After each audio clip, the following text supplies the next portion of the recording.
Yeah, the hand fart song right at the beginning, making everything super awesome and super cool 100% of the time. How you guys doing today? Oh man, I just have had the weirdest possible sleep schedule that you can possibly imagine. Literally just like up and then down and then up. I woke up at like 6 a.m. today. Which that it's not what I usually do. I'm not usually a guy that wakes up at 6 a.m. But here we are, waking up at 6 a.m. So that means I've been up all the day, and I decided today was going to be a day off. So I did literally nothing, like literally nothing. I didn't even do my walk around video today. I did literally nothing. Mental health, mental health, mental health days for John. Yeah, yeah, yeah. Cha cha cha. And boy, howdy, is it a mental health day, dude. Like, we're careening towards this election. Doug Ford.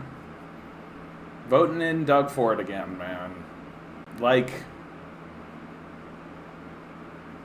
if somebody told me, like, even 3 months ago that we would vote Doug Ford back in again, I would be like, probably not. Like, it's actually, it is a moment where I lose faith. I lose faith in my society, right? Like, completely. Like, Doug Ford's project is obviously a project of abandonment. Hey, Conton, how you doing? Like, it's obviously a project of abandonment. Like, you can see it literally everywhere. Like, there isn't a single aspect of the society where Doug Ford has not abandoned people. Pick something. Like, what do you want? The nurses? Totally abandoned. The teachers? Completely fucked over. Like, what do you... Pick somebody. The only people who you could possibly make the case for are like, are like the 10,000 maybe construction guys that are going to get jobs, get the jobs for the highway. You got jumped and assaulted today? What the hell? Are you okay? Are you okay, bud? Holy shit. What happened? Was it just a straight up like hold up? Were they just trying to get money out of you? Oh my goodness. Everything comes to a halt. Content. Are you injured? Are you okay? I've been jumped once when I was very young. I was only 14, 15. They lit you up with a BB gun? What the... How old are these guys? That sounds like some 14-year-old shit right there. Holy shit, dude. That sucks a lot. Yeah. Just got showered, baby. That still sucks. That's still lame. That's lame, dude. Like, that's lame. That's still pretty scary if you ask me. Just random people just like shooting people up with BB gun? Not cool. Not cool by a mile, dude. Not cool by a mile. Nope. Like, I gotta tell you, man. Like, when I was younger, like my more conservative worldview, and even like the communist view, right? What is happening in the chat here? John Smith saying he committed assault and battery today. What? What are you even talking about, John Smith? This better... I knew it, dude. I knew it. I knew you weren't serious. I knew there was a punchline coming, John Smith. Well, Conton, I hope... They apparently have been shooting people in my neighborhood with BB guns and paintball guns. Oh, man. Like, I would say, like, are the cops going to do anything about it? But they're not going to do anything about that. Like, it's probably, like, the son of the chief and his buddies that are going around, right? Like, I feel like, man, like, we shouldn't have access to these things. Straight up. Like, this is kind of what I'm getting to more and more. Like, cops shouldn't have guns. The populace shouldn't have guns. This idea that we have guns, like, guns were a bad idea. Just straight up, guns were a bad idea. Like, I understand why we made guns. Hey, Barnabas, how you doing? I understand why we did that. It makes sense, right? All that kind of stuff. But boy, howdy, are they a bad idea. But whatever, it's just another bad idea from a culture that only generates bad ideas, right? Like, that's all we do. We just generate bad ideas, no matter what we do. Just ends up being the dumbest possible thing. Oh my god. Oh my god, Compton. Yeah, man, like, the idea that, like, nothing is happening about that. You know, what with the recent shootings, and I've even seen stuff recently that has, like, there's been 5 more shootings since the big mass shooting at that high school that happened. You know, like, just, I don't think there's a bottom to this. That's the big thing. Like, I just don't think there's a bottom to it. You know, it's just going to keep going. It's just going to keep getting worse and worse and worse until suddenly it's going to be, like, organized, where there's going to be, like, militia groups doing this shit. And I mean, the militia groups are already starting to form up. We'll go back to sticks and swords. Yeah, I mean, well, Silver, like, the thing for me, like, at least, like, with if you've got, like, swords, right? Like, let's yes, I saw that guy trolling the head of the NRA. That was really, really clever what he did. He went up there. Did I save it? I don't think I did. This fellow went up there and he just, like, oh yeah, this is a piece of shit, this guy. No, I didn't see. A guy went up and basically was like, I want to thank the NRA and thank everything they did, and you know, wait, the leader of the NRA, every single time there's a shooting, and then he, like, lists a bunch of shootings that happen. People say that he needs to do more, but what we really need to be doing is just sending our thoughts and prayers. So I'm asking everybody in the room, you know, just really send those thoughts and send those prayers, right? And the thing with, like, if everybody go back to, like, you can't, like, light up a room with a sword, you know? Like, somebody can charge into a room and, like, start doing damage with a sword, sure, but you can't, like, blow a whole room up with a friggin' sword. Like, and at least you kind of have to know what you're doing with a sword. Like, these gun nut guys, they act like they're, like, these professional experts. Like, guns aren't that tough. They're not. Like, they're not that difficult. I grew up around guns. They're not difficult to maintain. They're not difficult to use, right? Like, you don't need to know anything. Gunblade, baby. Now, see, John Smith's getting it right. If it's a gun that shoots a blade, does that count? Does that count? Anyway, I don't know why my hand is just killing me today. My right hand is just absolutely throbbing today. I did some working out today, I guess, and just, like, mishandled something, I think. And so now my right hand is just screaming at me. So if you see me doing a lot of this today, that's what's going on. Ugh. Well, Content, I'm glad you're safe, buddy. I'm glad that only kind of spooked you. I'm glad they didn't do any lasting damage to you. That's ridiculous, man. That's totally ridiculous. The worst thing that happened to me today is somebody walked into my apartment. I don't know why. I think he was just, like, he thought, he must have had the wrong apartment, right? He just, like, walked into my apartment. I yelled at him, and he ran away. But, like, fortunately, he didn't catch me in any kind of unfortunate situation. I really believe, yes, exactly, Content, you got it, right?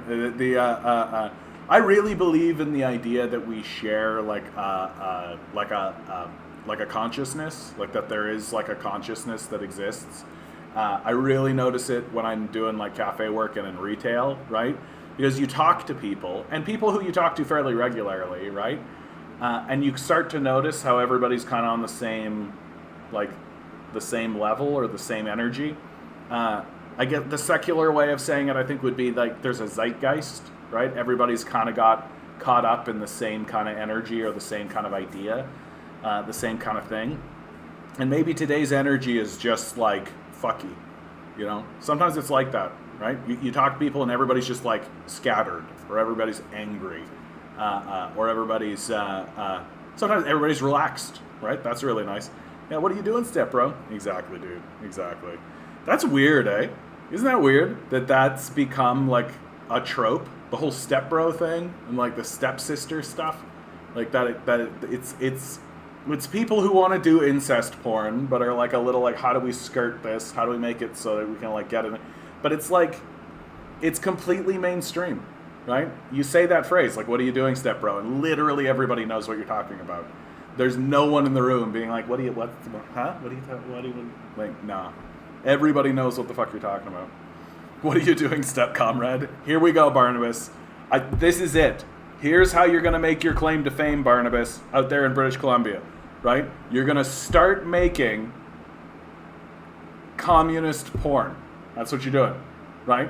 And it's going to be almost exactly the same as regular porn, just everybody's going to be wearing those funny hats. You know what I'm talking about? The hat with like the hammer and sickle. There we go. Today's energy where I am outside is that it's pre-thunderstorm kind of mood. Oh, yeah. Everybody's running for cover, wants to be inside. Yeah. Huddled, hunkered. What I like about figuring out what the zeitgeist is, and it's something I do fairly regularly, is that once you know what it is, you can actually play with it. You can actually mess with it.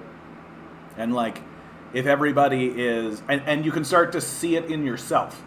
That's the best part. So if you're talking to people and everybody's kind of frustrated, like there's kind of like a frustrated, everybody you talk to is just kind of, then you can kind of look at yourself and be like, am I like that? Am I doing that? And then once you see that you're doing that, then you can rise above it, right? Whereas I think most people don't ask themselves the question of like, is the thing that I'm seeing in another person happening in me, right? And I feel like that's why most people kind of that's how you get caught up in the zeitgeist, right? That's how you get carried away by the zeitgeist, is that you never actually ask yourself, what is the zeitgeist and am I in it? And am I experiencing it? And so if you never know, you can never get out of it. So it's something that I really like to do, and then push against. So if everybody's feeling like, yeah, frustrated is a good one, then I just push against it, and I accept that I don't onboard their frustration, right? Because that's how it works. It feeds, right? Their frustration becomes my frustration, becomes their frustration, becomes their, and then it just feeds like that, and then they walk away from it and it feeds elsewhere. But if they give you frustration, you just go, that's just the zeitgeist. It's not personal, right? That there's an energy that's bigger than them. They are just the conduit for it. And they're sending it my way, not because they are frustrated at me or not because they are angry at me, but because that's the zeitgeist. And so I just don't onboard it, right? You just judo throw it, and you treat them really nice, treat them respectful, maybe tell them a joke if you can, compliment them, right, if they're wearing something. And that way you can kind of move the zeitgeist through. But if you never understand what the zeitgeist is, or what the energy of the day is, then you just become, and I've seen it when I've been in retail. I've like seen a cashier, or I've seen somebody working the floor, and they onboard that person's energy, they make it personal, and then they send it back, and then it feeds, and then it gets in a loop, and then before you know it, they're arguing and about nothing, about like literally a children's toy, about literally nothing. Vince, my boy, where have you been, bud? Where have you been? Where'd you go? Oh my God, good to see you, bud. What a weird day. Today's a weird day. We got some guys with some thunderstorm. We have a fellow in chat who assaulted a pizza. We have a fellow who got assaulted by BB guns. Oh my God, that's unbelievable, that story. I can't believe it. So, Loaf, how you doing today, bud? Good to see you. I hope your exams went well, bud. Last I talked to you, you were knee-deep in exams. Oh, yeah, no kidding, eh? I could eat pizza every single day. I could eat pizza every single fucking day, dude. So, let's get into it, guys. Let's get into it. What is the trauma of the day? What's the trauma of the day? Trauma of the day. Oh, did you hear the story? They're blaming violence on video games again? Of course. It's the easiest scapegoat in the world, dude. And it's people's perception of it is inverted, right? Video games don't cause violence. Video games are violent because we're violent. That's what it is. That the video games are a reflection of us, not the other way around, right? Exams on the curve made you sad, but I survived. I'm good to hear it, love. I'm good to hear it, bud. Almost half of Gen Z and millennials living paycheck to paycheck, global survey finds. Like, when are we going to start giving a shit? Right? When are we going to start giving a shit? It's just this simple. I played one match of Civ and I just had an urge to find a set. Yes, exactly. That's exactly what I did, dude. I played a game of Civ and now I'm just settling things, right? Rush into tanks. Ready to feel so disappointed on Thursday. Yeah. Only half? That seems low. Yeah. Yeah, I mean, it's... I don't even want to say that I'm going to be disappointed. Like, to me, the disappointment really is, like... I just didn't think that Ontario was going to be this dumb. I think dumb is the only word that I can say. Like, it's just dumb, right? And, like, you talk to people who are Doug Ford supporters, and they're just clueless. Like, they're just clueless, like, dummies, right? Like, the type of people who say of, like, ODSP recipients that they're faking it. Like, that kind of dumb, like, low-level, absurd bullshit. Like, maybe 3 to 5% are committing some kind of fraud. Like, maybe you could make a case that that's what's happening. But, like, go to an ODSP office. Like, these people are not faking it. Like, it's so childish to say. And you know what? That's what it is. It's not dumb. Like, it's childish. Like, it's just childishness. Like, people who are more concerned about putting a piece of cloth over their face than they are about whether or not there are people going hungry in the streets. You know? Like, it's just that kind of, like, childishness. Are you down is ODSP? Yeah, you know me. I don't know what Barnabas is saying.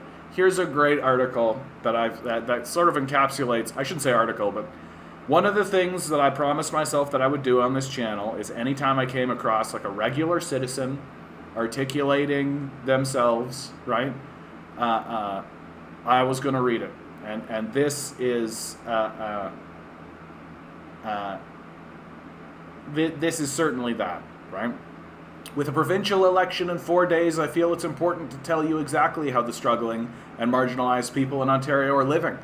I am on ODSP, and it is not possible to live on it anymore. A week or so ago, I commented on another post, and people paid attention to it, so I wanted to add some clarity and maybe get people to understand. I'm an ODSP recipient, and it's hell right now. Let me start by saying I worked for 34 years before I had to go on ODSP. Someone commented when I mentioned that it sounds suspicious that I have no savings or retirement. And I have to say that it is entitlement speaking entirely. I may have worked for that long, but it was always paycheck to paycheck. Some people have to do that. I left home at about 15 because of my father's violence and drug addictions and my mother's alcoholism and neglect. So I took what jobs I could along the way. I never became a street kid. I wasn't into that scene. I was smart and social enough to find ways to couch surf or find a place to sleep, at times in stairwells and under bridges. And somewhere along the way I learned how to be a machine operator. And that worked for me. I was and still am very emotionally and mentally unwell. I knew from the start I could never be a retail food service or office guy. I needed space and didn't do well in polite company. But working as a machine operator is hard work physically and even mentally. Bosses treat you like shit and you get injured regularly. And I worked hard. I pulled myself up and got a place to live and relationships, but as is common with damaged people, I had drug and alcohol issues, which also is hard on a body and mind. I ended up falling back into the skids a couple of times and pulling myself back up. I was married and divorced, engaged a couple of times, and got as close to a normal life as I could. Till a few years ago, my body started giving out. I have bad hips now, my back is damaged beyond repair, and I can't walk a block without hurting and needing to stop. I can't stand for longer than 30 minutes, and my hands don't work well anymore. Plus a bad breakup, And I quit drinking and drug use. There were a few rehab stays, and that left me uninsulated. I was self-medicated in my using. My father killed himself, and my mother died of a massive stroke, where I had to sit and watch her die in a hospice. And I broke.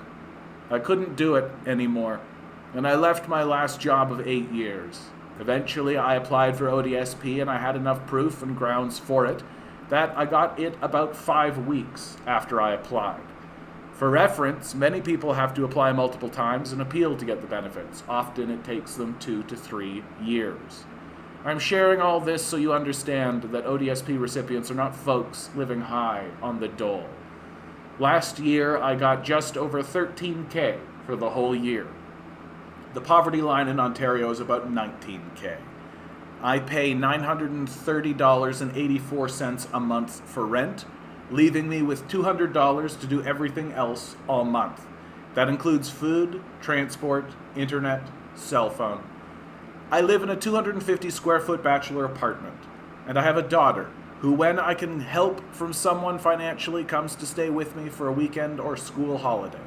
But I can't get her covered by ODSP because her primary residence on her custody agreement says it's her mom's. Her mother and I get along great, no issues, but changing the custody agreement would be costly and time-consuming and probably make her mom lose money in the end.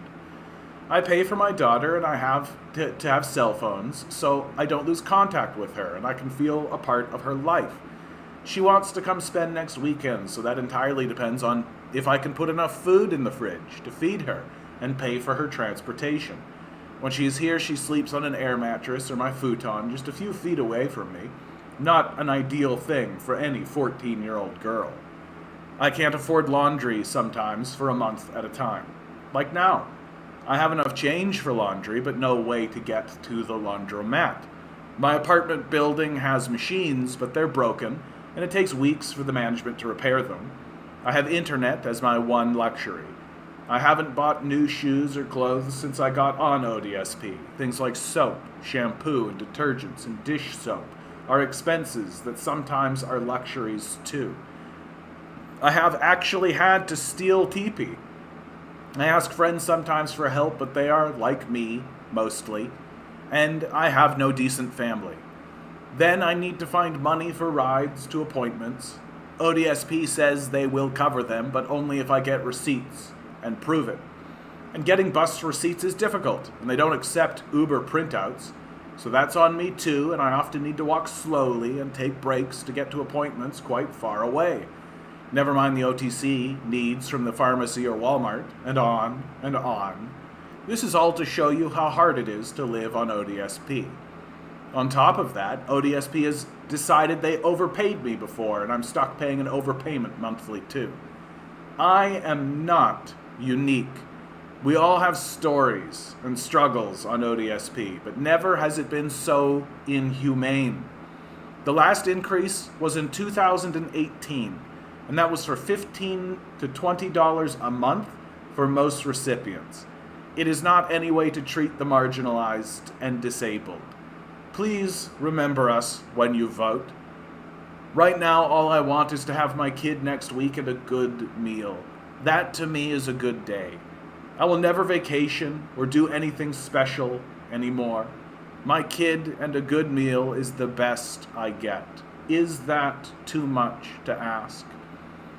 Just to show I'm not making the numbers up, here are my actual documents. ODSP pays directly to my landlord because I asked them to.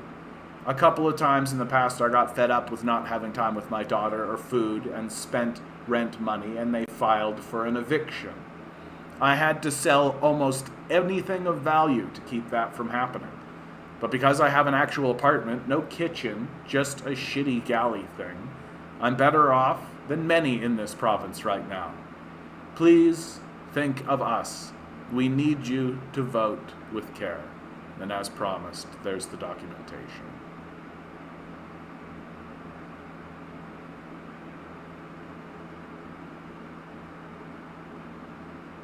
I think the great irony of this moment is that the people who are voting for Doug Ford are most likely to be the people in the personal responsibility crowd. Hey, Demand Better, how you doing? Matthias, good to see you. But they don't consider taking responsibility for the society or taking responsibility for the poor or the vulnerable as part of the responsibility of the society, right? Like, it's the people most likely to clutch onto their Bible, right? Who are turning around and just saying, get a better job, right? Get a job. People like this are being told, get a job. It's disgraceful. It's disgraceful what's happening in this province, and it's going to get worse.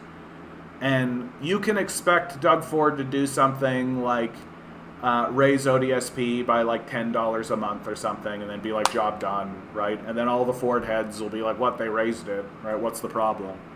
Right? Just get a better job.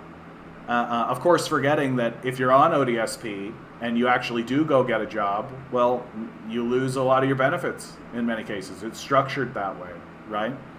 So it's we're in a pretty disgraceful period of time. I know I'm of the opinion that like if I find out that people are voting conservative in this election, like, you're not my friend. Like, I'm not gonna be nice to you. Like, I think you're a piece of shit. Like, for real. The idea that you're putting a job ahead of basic humanity is astounding. Shaved, thank you, Watson. I know you've noticed, right? I woke up this morning and it was just like this, right? It happens from time to time. It happens from time to time. Honestly, like 3-4 days ago, I finished a workout session. I was hot. I was sweaty. I took a shower. I thought that would help, but it was too much. The heat always does it to me, so I got to get rid of it when it's hot like this. And it's going to get hotter. Oh boy, is it ever going to get hotter. Not even that. Soft libs are supporting him, even though he's put us in a police state last year. Yeah, I know. Like, it's shameful. It's just shameful. Ford Nation would rather pay more to keep people like this in ruins. Yeah, I think that's right. Afternoon, Seraphim. How you doing? Yeah, we need more direct action. We need more direct action. Oh, a piece of news that on a lighter note, and on somewhat a personal note for myself, I've been complaining for a while because open mic nights have not come back to the city. But I found one near me that does it on Fridays. And Friday is a day I work during the day, but in the evening, right? I'm not doing the show now because I want to take that time. So it's going to be perfect. It's going to fit into my schedule. I'm going to be able to go down, actually play some of my music. It's going to be nice. It's going to be real nice. I don't know. I've never seen anybody run an open mic night on a Friday, right? It's so out, but I guess this is post-pandemic, right? There's no rules anymore. I bet you that this place is like, we got to get this music scene back in, right? We got to get this music scene coming back in, right? We got to get it going. We need the Engels Marx beard back, right? $100 billion increase, or sorry, pound increase. Is that pound or is that euros? I think that's euros. Increase in the Bundeswehr budget is being pushed through Parliament right now. What's the Bundeswehr, Macht? Good to see you, by the way, bud. Good to see you. What's the Bundeswehr? What is Bundeswehr? Oh yeah, the armed forces. Perfect. Yeah, perfect. A concern that is happening in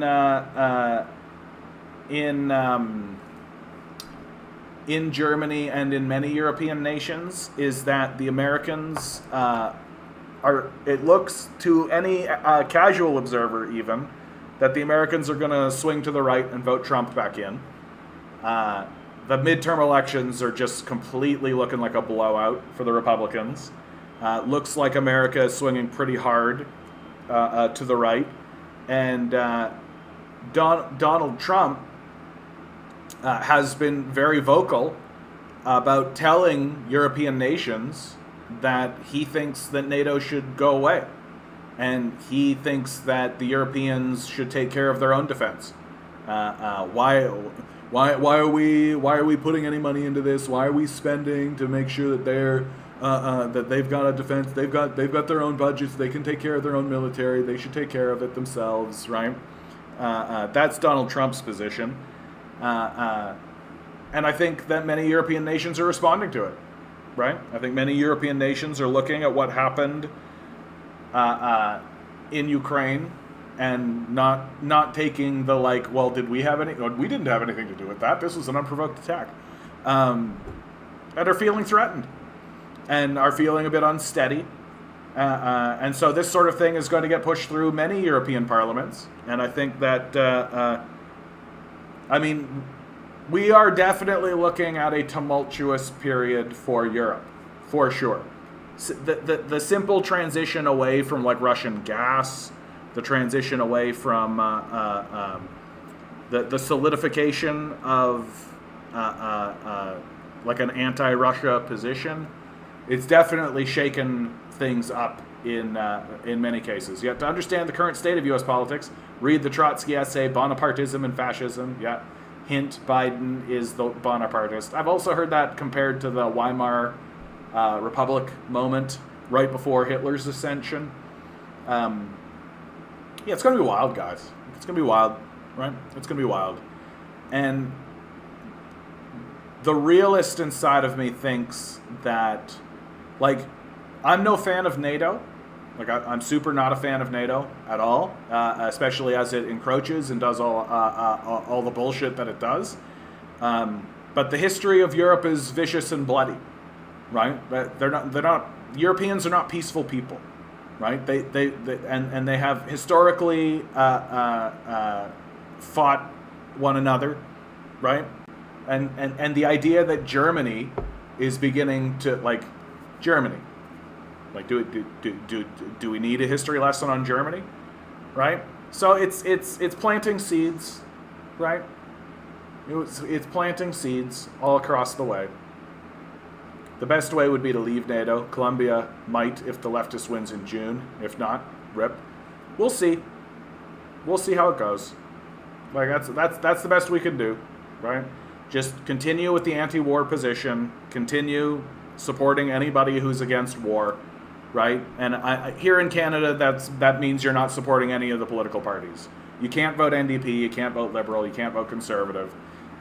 Green is even like this, right? There's no real anti-war position here in Canada. So vote Communist, right? If you want to maintain your moral credibility. What are we doing here? Oh yeah, shut down the temporary foreign worker program, labor academics and advocates say. Yeah, the temporary foreign worker program here in Canada is a slave system. That's what it is, right? That what we do is we go into other countries, we blow those countries up, create a lot of despair and desperation, and then we say to the people whose country we just blew up, hey, come to Canada and work for less than minimum wage here, but at least it's work and at least you get some money. And of course, we do this to undercut people's jobs and undercut the market generally.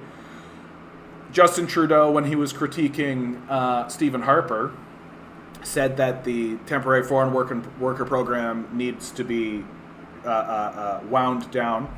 And of course, now, because of the crisis of capital, they're increasing it. It's explicitly a slave system. It's a slave program, right? You should vote. Like, you should vote. Even if all you do is go in and write Donald Duck on the chit, right? Like, everybody should vote.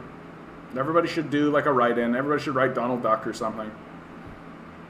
Tom Mulcair talked about Leslyn Lewis on CTV's YouTube channel. He really wants to run for CP. I mean, the Liberal Party has gone so far to the right now that even the Conservatives are beginning to look liberal in their outlook, right? And there's so much, oh, are you one of these guys, Compton? You're just against voting? You're like, fuck this whole voting idea? It's the whole system is discredited. I mean, it is. It has no validity whatsoever.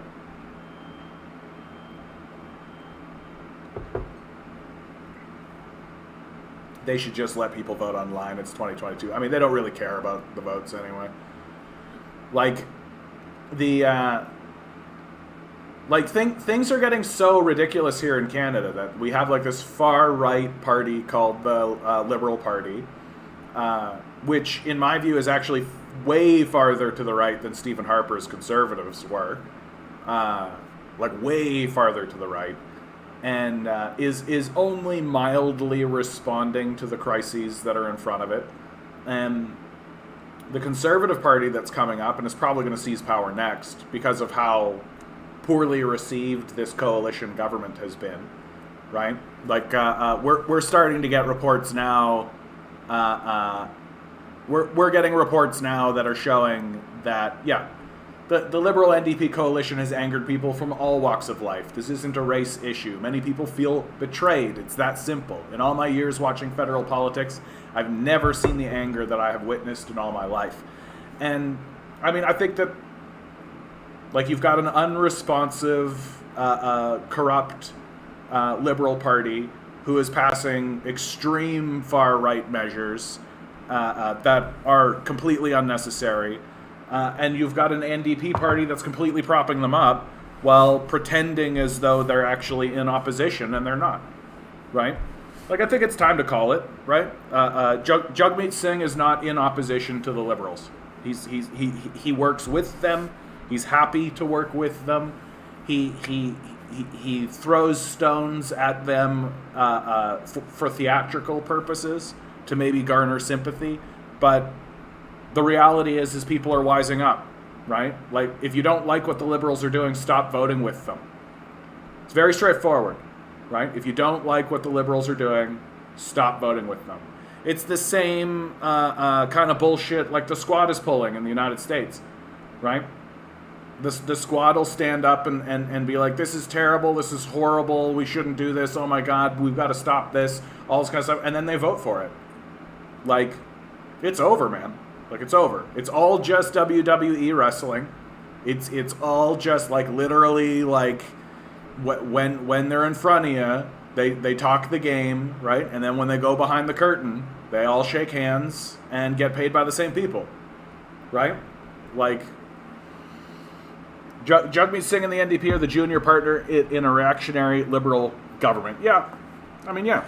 That's 100% what it is.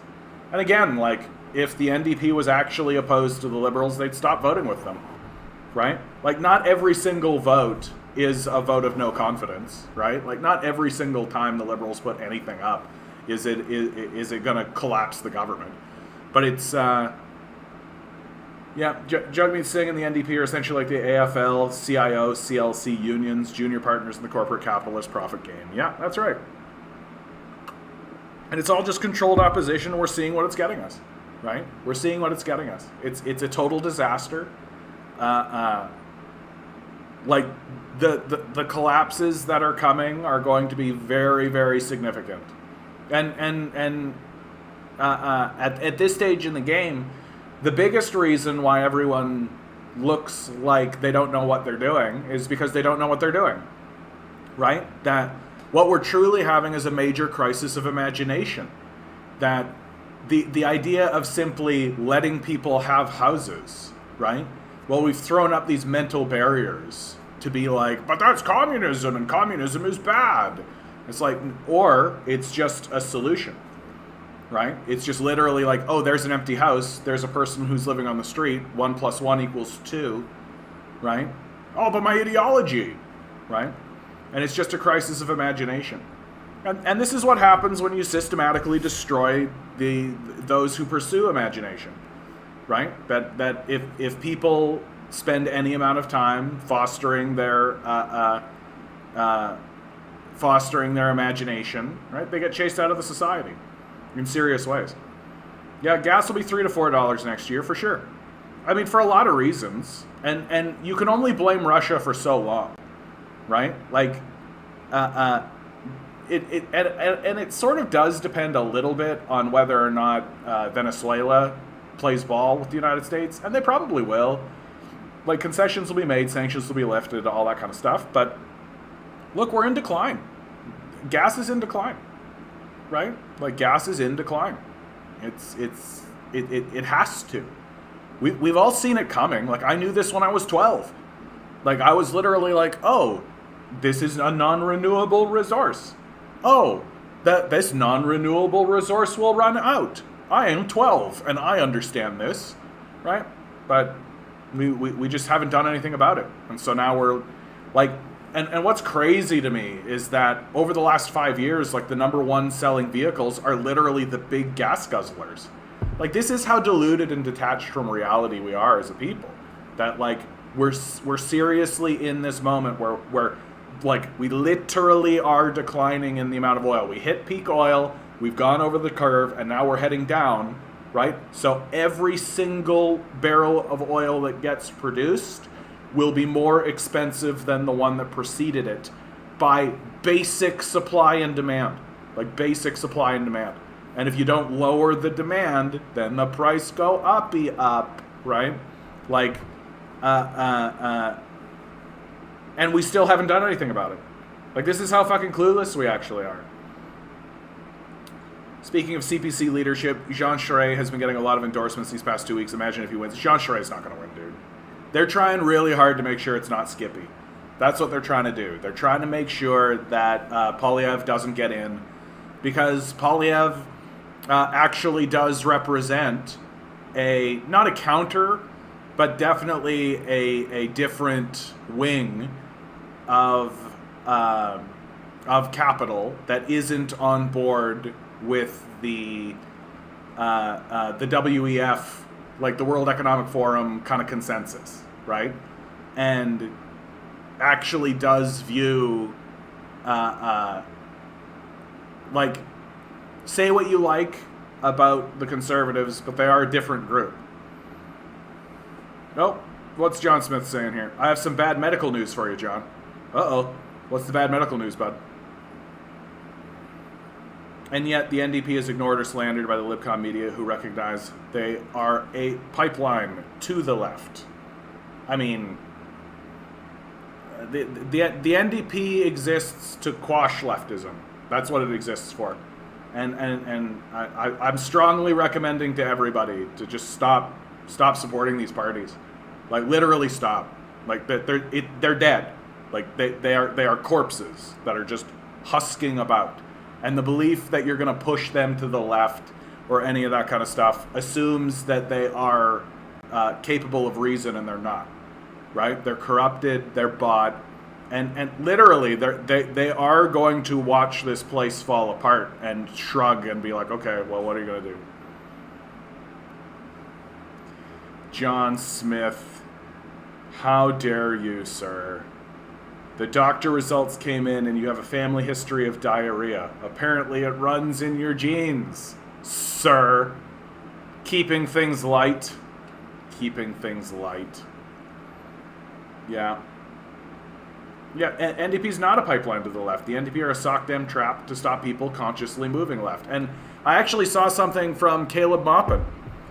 We've talked a little bit about Caleb Maupin, but he finally said something that I'm just like, oh, he's completely unserious, right? Like, that's the bottom line for me with someone like Caleb Maupin, right? He seems serious, he sounds good, but he's completely unserious. And I know that he's completely unserious because he actually thinks that they're going to be able to vote in leftist ideas, right?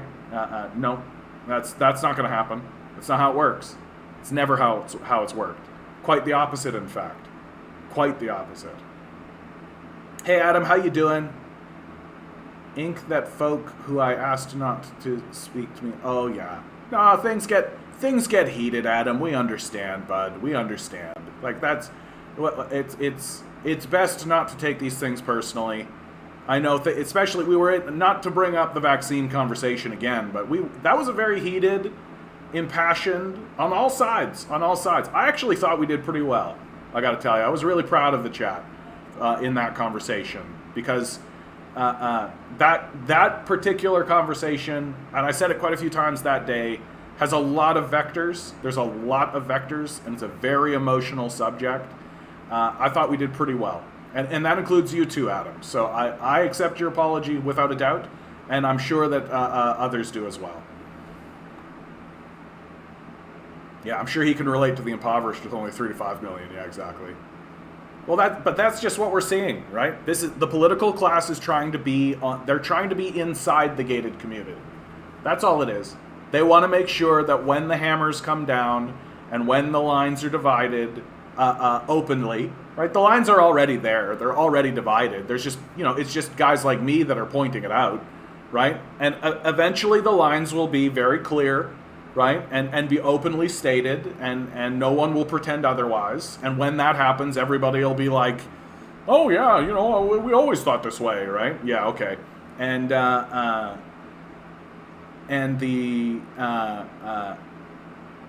they just want to be on the side. They just want to be on the side where the wealthy people are, so they can go to brunch with them. That's all. Which is why people follow Lenin so tankily. It's the only model which was proven to work. Yeah. I do think that this is right, Barnabas. Like, you have to at least be threatening it. Like, you have to at least be threatening it. Like, if you're not actively surrounding the halls of power, then you're not really. I don't think you can be seriously a leftist, right? Like, the marches don't work, right? If they worked, they would have, right? Oh, this piece of shit. Why would anyone? My position on Moppet in that group has always been that, like, they're trying to build a kind of American communism, right? And it's always going to look a little different, right? It's going to look different wherever you are, and it's going to have different flavor wherever you are. And so I've always been pretty forgiving with that, like, patriotic socialism and all this kind of stuff, right? I've always been pretty forgiving because I've always looked at it with, like, yeah, they're trying to square a lot of circles, and they're trying to kind of make it make sense in a way that makes sense in an American context, right? But, like, there are places where I'm just like, no, it's just not going to work, right? Like if somebody wants to build a house, right, and they want to put pink siding on the house, right, and they want to make it so that the windows like make a smiley face on the side of the house, I'm going to be like, okay, that's not how I'd build that house. I wouldn't want to live in a pink house with a smiley face on the front. But you know what? I see that you're trying to make it work, and you're trying to do it for yourself. So I'm gonna be forgiving. But if you said to me, oh, we're gonna build a house, but we're not gonna put a foundation in, I'd be like, it's not gonna work. It's just not a house. It's just not a house anymore, right? And that's essentially where I'm at with Moppin, right? Like, oh, you want to vote communism in? Well, that's not gonna work. That's just not going to work. Can you point to a time in history where that's ever happened? Because I can't. People like Caleb and Jackson still believe in electoralism, that voting third party will be, and they somehow voting Republican is better because they're anti-war. Yeah. I mean, I think it's just desperation, right? It's just desperation, right? It's just desperation. Because, like, the truth is that in America, like, unless you literally have millions of people, like, unless you've got millions of people, right? Like, an actual, like, let's get in the building and take it over style revolution is not going to happen, right? And we're seeing very clearly that there is, like, a psychotic element in the United States and Canada, right? That the mass psychosis and the psychotic nature of the populace itself will definitely, like, I think that there's plenty of people in the police forces and the military who, like, oh, let's just go out and kill some guys, right? I think that they're fine with that. Oh yeah, the monkeypox shit. I look at that monkeypox stuff and I just think that that's fear-mongering. It's not big enough. It's not scary enough. Like, it's just another, like, oh, there's a different thing, right? Yeah, 200 worldwide, exactly, right? No, Vince, you're nailing it. We need to worry about 200 people versus millions of unhoused. What? Yeah. No, they're just trying to keep people on the hook, man. That's all it is. It's like it sometimes I go to subreddits and I go to places, people are still talking, like, they're still fuming about, like, oh, the vaccine mandates and all the blah. I'm literally like, bro, who gives a fuck? Like, who cares? Like, literally you're bitching about doing this, Like, that's what you're bitching about, is taking a piece of cloth and going like that. That's what you're bitching about, right? There's literally homeless people. Like, I don't know what you need, man. Sassy John is sassy. Snap. Yeah, join organizations that are on the actual left. Fight back. Internationalist Marxist tendency. ICFI. Good opportunity. Barry, one of the regulars here, has been posting. I'm going to read this out. Socialist Action International Education Conference, Saturday, June 4th, 1 p.m. I won't be able to attend myself. Eastern Standard Time. A short history of the international workers' movement. This presentation will include a short account of the first 4 worker internationals. Speaker is Jeff Mackler, National Security of Socialist Action, USA. And then that goes on to 4 p.m. Marxist and the National Question. We'll look at the difference between the nationalism of oppressed nations and the nationalism of oppressor nations and the related principles and tactics of socialists. That's going to be Barry himself. And then at 7 p.m., the United Front will examine the approach of revolutionaries to coalition and common front organizing on a variety of social justice issues, both foreign and domestic, and in relation to unions, the NDP, and municipal politics. Speakers will include John Clark, a founding member of the Ontario Coalition Against Poverty, Daniel Tarade, SA Toronto Regional Organizer, and Florencia Shade, a leading member of SA Canada who resides in Wet'suwet'en Territory in British Columbia. The link for the conference, I'll even copy and share that in the chat for those of you who are not in the Discord, which you can get into the Discord just by donating to my Patreon. Even $1 counts. That's going to start at 1 p.m. Looks like it's running all through the day. If you guys can make it, I highly suggest you do. Good to see you, Major. Good to see you, bud. And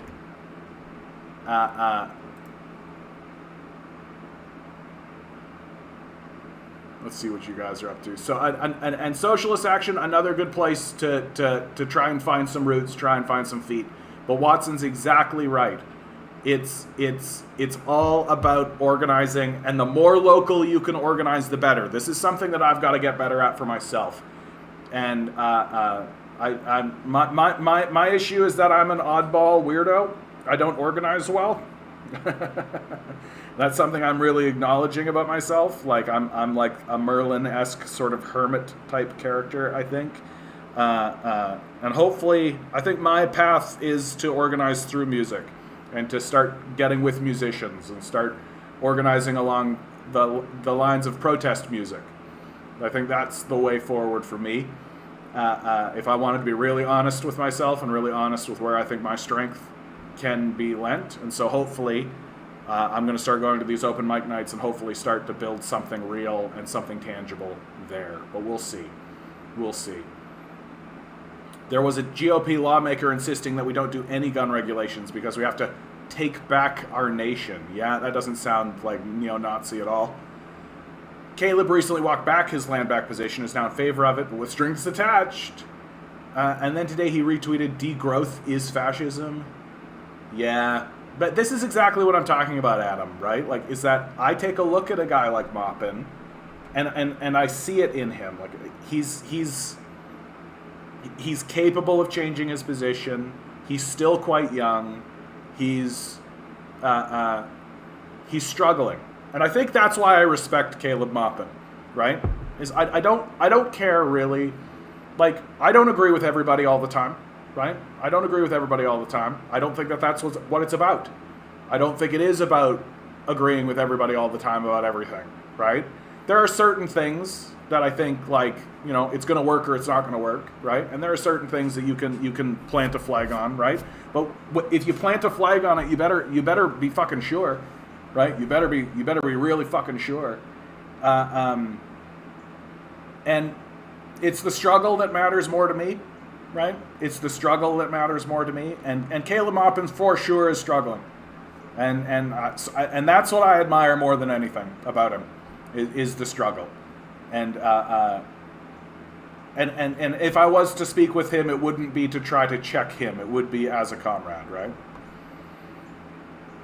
Can I be honest? I would appreciate the military going through a free officer movement and bringing the fight to these Christo-fascists. I mean, I've been hearing more and more on lots of these podcasts that I listen to, right? I think the most explicit was the Chapo boys, Chapo Trap House, they straight out said, like, hey, if you're like a lieutenant in the military and you want to, start something up, let us know. Like, I think that there's going to be a lot of that. This is going to be a very radicalizing period. There's no two ways about it. Like, this is going to be an extremely radicalizing period of time.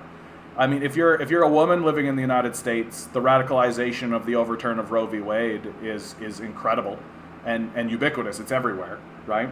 And people are just going to stop following rules because you don't need to follow these rules, right?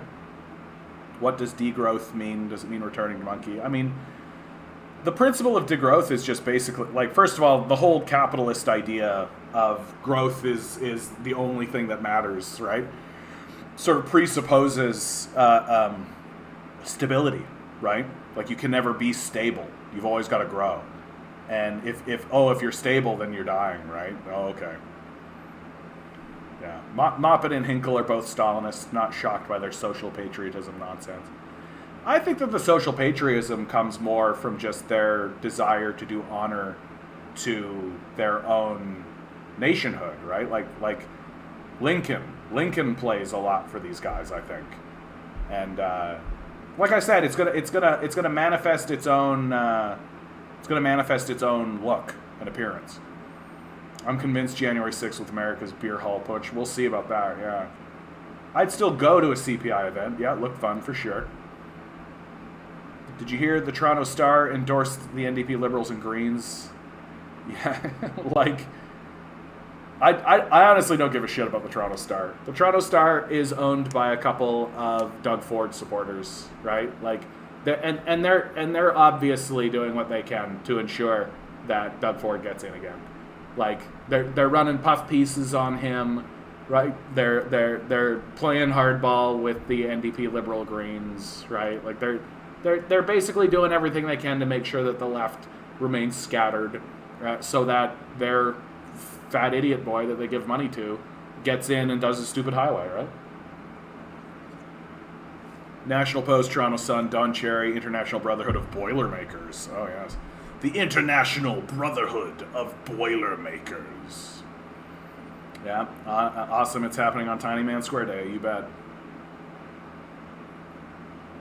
Yeah, this is something that's going to come to a bit of a head, and it's got to, right?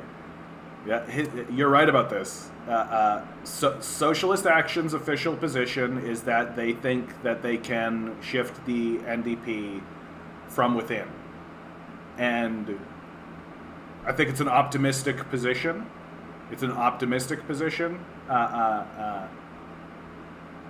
And it could very well be, hey, Base, how you doing, bud? Should the NDP start to shift in that direction, you definitely want people on the inside who have been doing that all along. I just think it's too corrupt at this point. It's just too corrupt. Yeah, I think you guys are nailing it. I mean, for God's sakes, like, here I've got two videos, right? This is one of the executives for HSBC, right?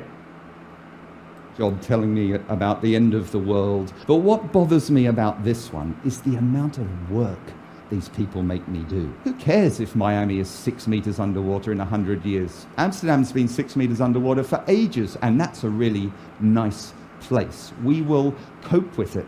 And I don't doubt the science at all. There will be fires. One of the tragedies of this whole debate, and which is what we obsess about at HSBC, is we spend way too much on mitigation financing and not enough on adaptation financing. At a big bank like ours, at HSBC, what do people think the average loan length is? It's 6 years. What happens to the planet in year 7 is actually irrelevant to our loan book. So the debate about what happens out here from a financial risk perspective, it's irrelevant. Don't care. Right? They're just admitting they don't give a shit. Like, that literally an executive of HSBC just said straight out to your face in public, we don't care what happens in year 7. We don't care. We have no plan. We make no plan. We don't even look at it. Like, This is a failed system. It generates people like this. It generates a person who says, yeah, it's fine. It's totally fine that there's no plan, right? That's the destructive nature of the death cult. Like, that's not a low-level guy. Like, that's what was his official title? Like, what was his official title? This one. Stuart Kirk, head of responsible investment. He's the head of responsible investment at the HSBC, saying to everyone, right in front of your face, yeah, we don't give a shit what happens 7 years out. We don't care. We only explicitly care about the extremely short term. Who cares if Miami's underwater in 100 years? There will be fires. We shouldn't be bothering with prevention. We should be bothering with adaptation. And boy, am I going to complain about how much work these guys are making me do. Fuck this person. Like, fuck this guy. Like, as far as I'm concerned, like, how is that not just jail? Like, how is that literally not, oh, this is like a crime against humanity? And HSBC funds the fossil fuel industry, right? Like, HSBC fucking funds the fossil fuel industry. Like, men like this should go to jail, right? They're outright saying, we're going to destroy the planet. That's completely fine. We have no plan to prevent it. We're not interested in doing any of that. And you should shut up about it. Like, a man like Stuart Kirk should go to jail and rot there. And we should forget that he's there. Like, yeah, the average loan length, 6 years. So they don't give a fuck, right? They don't care. They don't care what kind of damage they're doing, right? They're like, these are the most irresponsible people in the world. And what's the most embarrassing part about this situation that we find ourselves in is that the very people who are telling you, be responsible, pull yourself up by your bootstraps, right? Stand up straight, clean your room, are the most irresponsible people imaginable. Who is more irresponsible than the conservatives? Is there anybody more irresponsible than somebody who's literally denying that there's a crisis and in fact doing everything they can to make it worse? It's the most irresponsible group of people I've ever seen in my entire life. Like, can you find a more irresponsible group in all of human history? Like, that's actually a genuine question. I'm not asking that rhetorically. Is there even one example of a group who have acted this irresponsibly in regards to not only the survival of their own people, but also their own survival?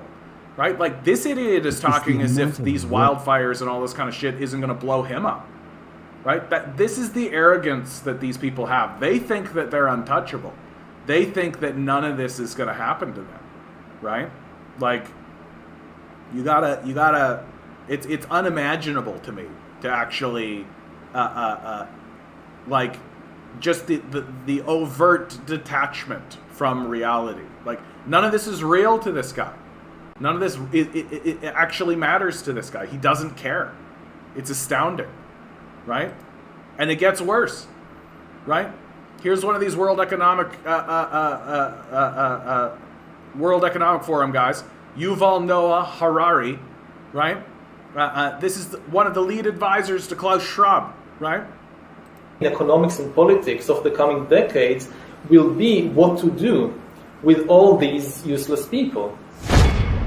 The problem is more boredom and what to do with them, and how will they find some sense of meaning in life when they are basically meaningless, worthless. My best guess at present is a combination of drugs and computer games as a solution for more. It's already happening.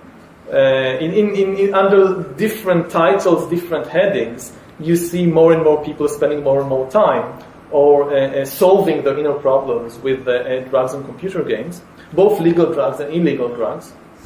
You look at Japan today, and Japan is maybe 20 years ahead of the world in everything, And you see all these new social phenomenon of people having relationships with virtual spouses.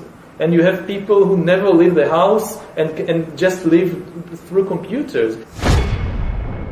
I think once you're superfluous, you don't have power. Again, we're used to the age of the masses of the 19th and 20th century, where you saw all these successful, massive uprisings, revolutions, revolts. So we are used to thinking about the masses as powerful. But this is basically a 19th century and 20th century phenomenon. I don't think that the masses, even if they somehow organize themselves, stand much of a chance. We are not in Russia of 1917 or in 19th century Europe. What we are talking about now is like a second industrial revolution, but the product this time will not be textiles or machines or vehicles or even weapons. The product this time will be humans themselves. We are basically learning to produce bodies and minds. Bodies and minds are going to be, I think, the two main products of the next wave of all these changes. That is optional. Again, and if you think about it from the viewpoint of the poor, it looks terrible. I mean, these people are psychotic, right? Like, this guy views humanity as a commodity exclusively, that there is such a thing as a useless person, like that there is such a thing as a useful person, right? And of course, who defines what is useful or useless? Well, the owners, right? That if you own, right, and if you're a slaver because you're an owner, right, then what is useful or useless depends completely on what you think, right? Like, and that's just all it is, right? So if this guy thinks that skinning cats is useful, then he's going to pay well for it. He's going to have a lot of people skin cats, and that's useful, right?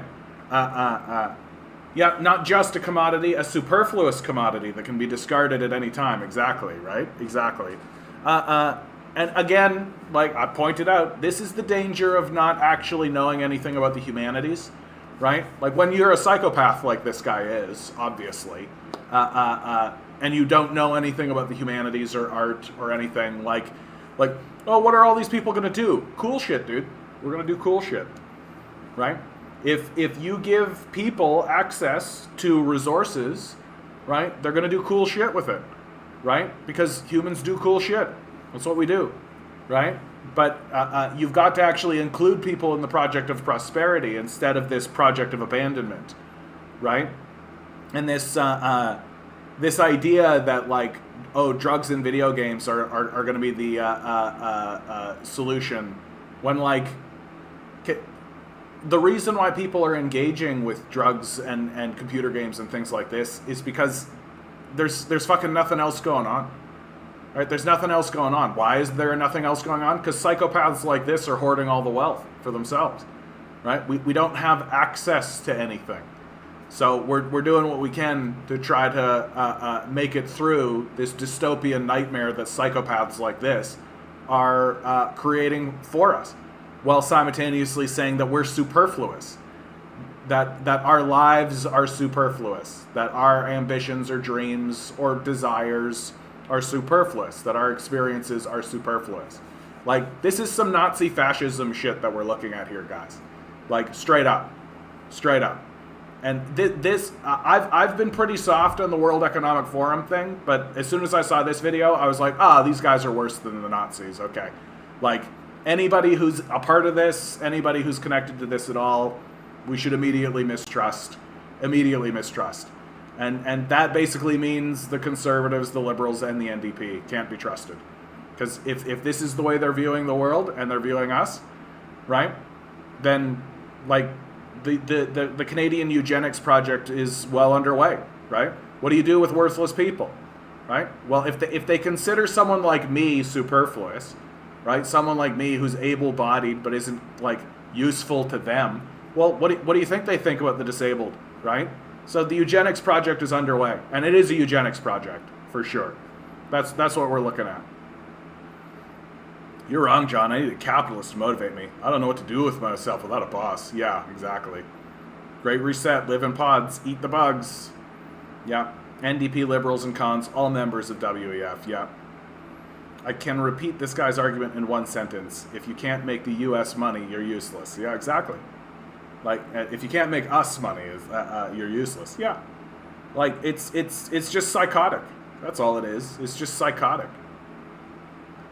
Jugmeat, Trudeau, and Freeland came from Davos, young global leaders. They all endorse what this guy's saying. Yeah, I think that's right. Like, we aren't like a collective consciousness pursuing an understanding of a greater connection or anything like this. We are strictly utilitarian. We are here to make things for people like this, while they write books about how lazy we are, right? Like, it's a psychopath class, and we really need to acknowledge that that's the case. And I mean, medically assisted suicide being approved for individuals unable to afford safe housing, and for people who can no longer access the medical care they need. Yep. Loblaw's profits up 40%, and we're killing people to save money on affordable housing. Very good in normal society with healthy and not psychopathic priorities. Like, we're detaching from even the semblance of compassion or empathy or any of that kind of stuff. And what's crazy is that the people who are, like, think they're the beneficiaries of this are going to end up living in, like, a dystopian hellscape. And then they'll all look around and be like, oh, what the hell happened? What the fuck do you think? You made it this way. You fucking made it this way. Like, we're just monkeys, man. Like, most of us just want to chill out on, like, a beach. Most of us just want to, like, just sit in a field. Like, it's not that big a deal. Yeah. Klaus Schwab claims the Great Reset is about resetting capitalism. I suspect it's about ensuring the system is maintained for those at the top, while dystopian nightmare is the rest for us. This amounts to global fascism under the guise of an enlightened society. I've always said, like, the second that I heard this Great Reset, I understood almost immediately that it was just pure propaganda. Like, there's no goal there. There's no endeavor. It's just something to tell the masses. If you can get, like, a suitable group of them, right, to actually believe it, then when shit gets horrible for them, which it's going to, because that's the system, they can all look at one another, and even if they look at one another for a year, and they say, oh, this is the reset, yeah, it's bad right now, but, you know, in a little bit it'll be better, because it's the reset. So it's just a way to buy time. That's all it is. That's all it is. And if you're stupid, like the majority of Ontario, for example, then you'll buy it. And that's all. That they only need, like, short periods of time, right? Yeah, they know their system is coming to an end. They know people are going to revolt. Well, and the stupidest thing that this guy said is he said that the masses don't have power. It's like, yeah, the masses have power, dude.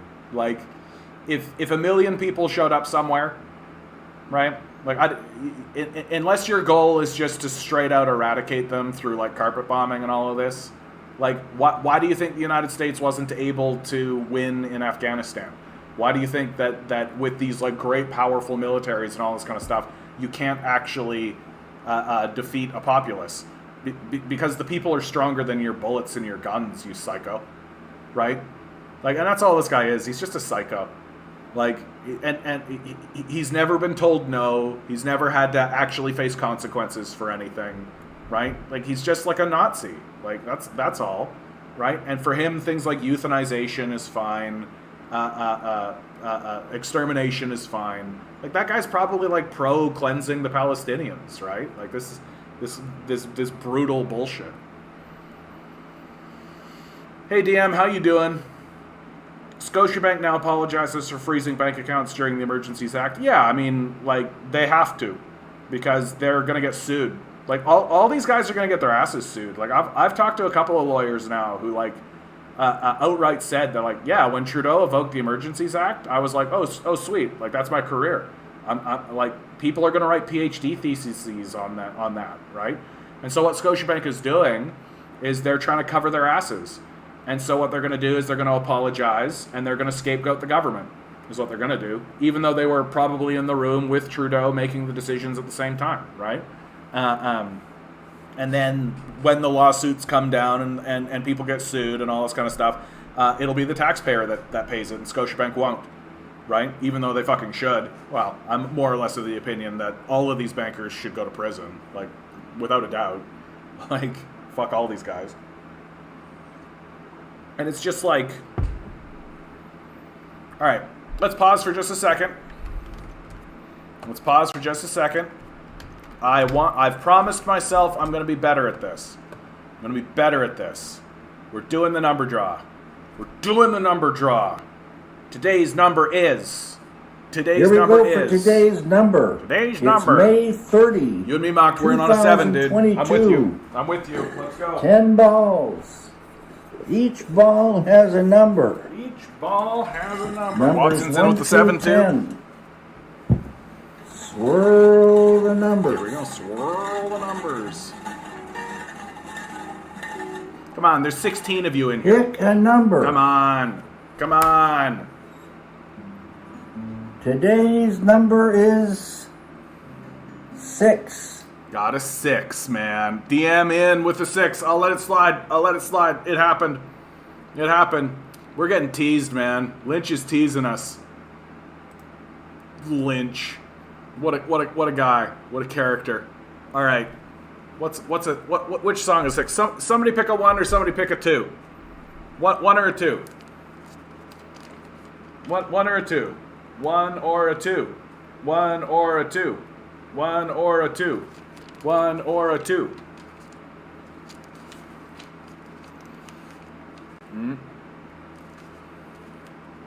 Ligandy says 1.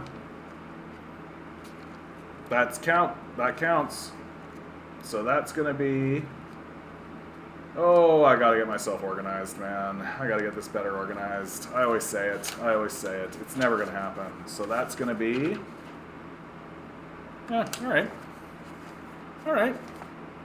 You know what? This captures my mood. This captures my mood. Here you go. 3 times 2 equals 6, and half of 8 is 3. Right? Thank you, DM. As we've established, right? We established long ago, half of 8 is 3, right?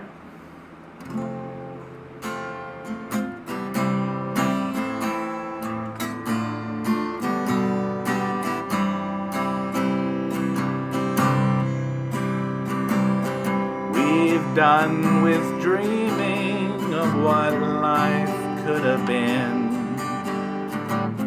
Kept our heads buried in the sand. Now that it's over, we never made a scene. Of course, our leaders have it all in hand. How will you witness the end of the world? I hope you'll bring a friend. Say, will you join me to watch our crops burn? The grapes light up like candles on the vine. Why sell yourself for money that you'll never earn? Why keep on pretending this is fine? How will you witness the end of the world? I hope you'll bring a friend. Shed no more tears for our collective fate. Just live for what today might bring. What's to be said to those who choose to wake up late? What gentle words will cover up the sting? How will you witness the end of the world? I hope you'll bring a friend.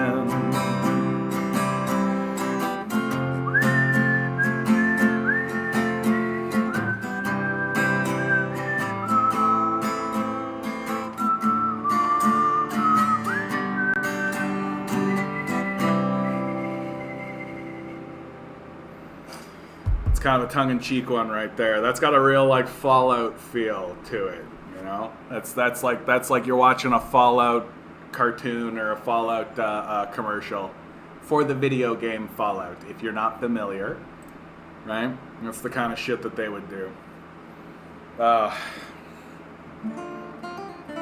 Hopefully, I'll be your friend. I'll be your apocalypse buddy, right? If you guys are, if you're down to just have some fun looking at the apocalypse. Good opportunity. Tell everybody. Like, share, subscribe. Please remember, I exist. Tell people I exist. Spread the word. I like that one. Is it on your Bandcamp yet? No, I gotta get on it, dude. I'm so like, my ADHD is so like fucking me up with this, honestly. I want to sing one more. I don't even know which. You know what? I do know which one I want to play. It's the other one. There we go. We're gonna do Psychopath Nation.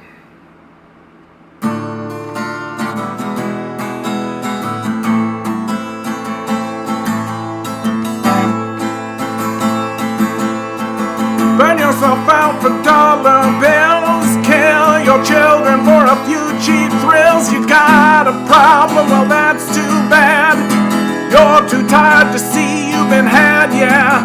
Work or starve while we drop bombs. No such thing as right or wrong. We'll call you lazy while you work to death. You gotta earn yourself a moment of rest. And I won't work for a psychopath nation. Yeah, I won't work for a psychopath nation.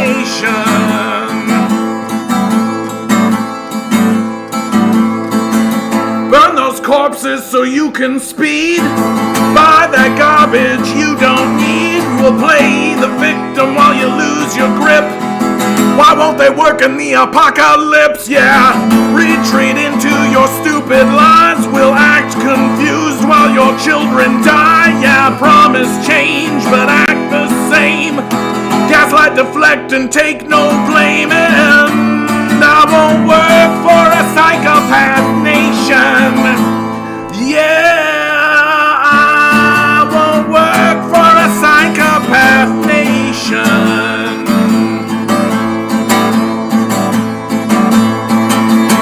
Collapse into the devil's lap. As we watch the world burn to ash, you'll whine like bitches on your way to the grave. Why won't those serfs just behave? Yeah, you're fucking vampires, demons, and ghouls. We're done with being treated like fools. The curse is lifted, we're free from your spell. Keep on crying while you're burning hell, 'cause we won't work for a psychopath nation. Yeah, we won't work for a psychopath nation. Yeah, we won't work for a psychopath nation.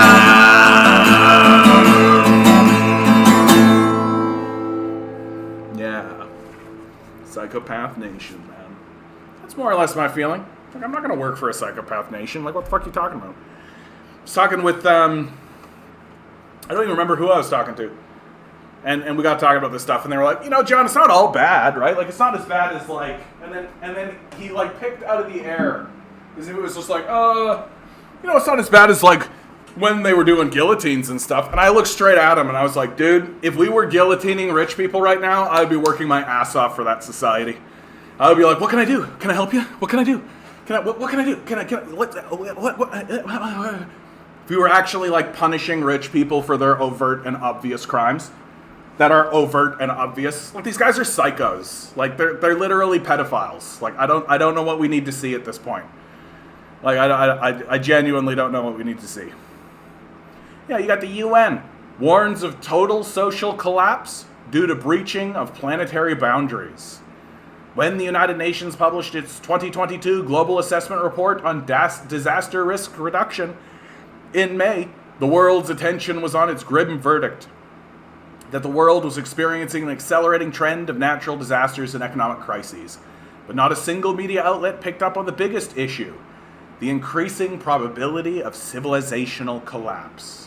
I mean, we've already got, like, here in Canada, we've got really high-level politicians saying out loud in public, yeah, the United States is going to be a shithole. Like, it's going to be a total catastrophe, like, without a doubt. And it's like, yeah, like as much as I complain about Canadian politics, right? Like, we're not doing that shit. Like, what's happening in the States is, like, next level. Like, that's, like, next level shit, what's happening in the States. Here in Canada, we get, like, a little bit of it. Like, but we're not, like, voting it in. You know what I mean? Like, we're voting for Dunders like Doug Ford, right? We're not voting for, like, literal, like, open Nazism, you know? Like, that's the thing I think that's getting people a bit spooked. And it's, like, obviously happening, and no one seems able to prevent it, and no one seems interested in preventing it, right? Like, that's the part that I think people don't really want to talk about, is that nobody actually seems interested in preventing it in a serious way, right? Like, the rich don't care, I think, is the big thing. Like, they don't care, right? Like, it doesn't matter to them if the whole thing collapses. Yeah, exactly, Loaf. Loaf nailing it right on the nose. Yeah, social collapse more than 70 years away. Why plan for it? Exactly. All right, guys, I hate to do this to you. Chair stream. Cha-cha-cha. Chair stream. Cha-cha-cha.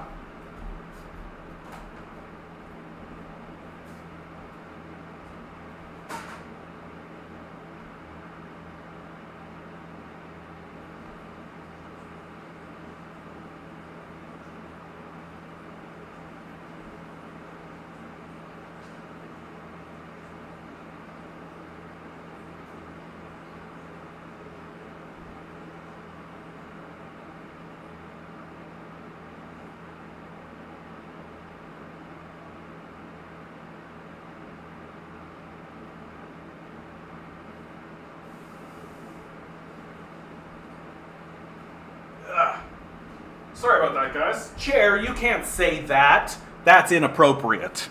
Chair. Jeez Louise. I know, right? Clint Eastwood, Republican Party convention, talking chair time. This guy. That's why he always has to take a back seat, right? You gotta plant down on him, or else he just says some outrageous shit. Look, Watson. He's trying to take the show over. I'm not gonna let it happen. This guy.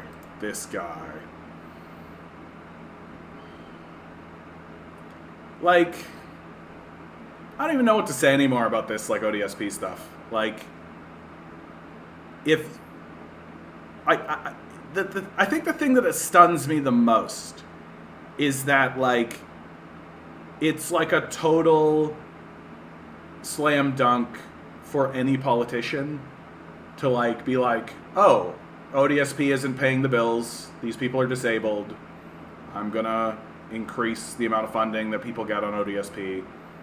Like, sure, like, you're gonna have, like, a section of your psychopath Congress be like, boo, people should suffer and die. But, like, I think most people are gonna be like, yeah, okay, yeah, what do you do, right? Like, it's pretty... like,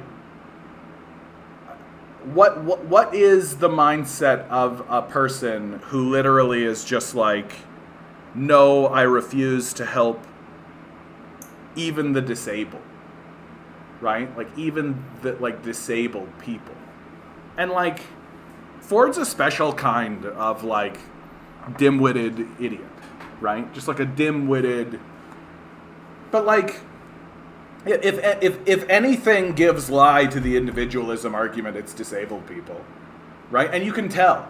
You can tell they get confronted by this ideology and they don't know what to do with it, right? You can tell. Like, in their minds, there's literally no such thing as a person who can't contribute to the capitalist death cult. It just doesn't exist in their mind. And it's like, bro, like, literally walk into an ODSP office and just, like, look at the people who come in for, like, an hour. Like, no time at all. Just do it for, like, an afternoon. You're gonna put two and two together pretty quickly here. Yep. The treatment of people on ODSP is simply showing the ruling class is throwing overboard those deemed unnecessary, while it tries to save itself during the late stage of its dying system of profit. Yeah. Well, I mean, yeah, like, you and me are useless people, right? According to these WF guys. Can you imagine what they think of the disabled, right? And, like, that's what they're willing to say in public. Like, that's what they're willing to say and let people hear them say, right? Imagine what they're saying behind the scenes. Right? Like, these guys are as bad as the Nazis ever were. Like, straight up. I mean, they're worse, in fact, because even the Nazis weren't trying to destroy themselves. Right? That's ultimately what happened, but they weren't also trying to destroy themselves in their own country. Right? Which is what these guys are trying to do. And at this stage in the game, I think we can pretty safely say that that is what they're trying to do. Right? It's not incidental. Right? Like, what do you think these guys say when they're like, oh, it's about adaptation, right? Oh, so they're trying to destroy the place.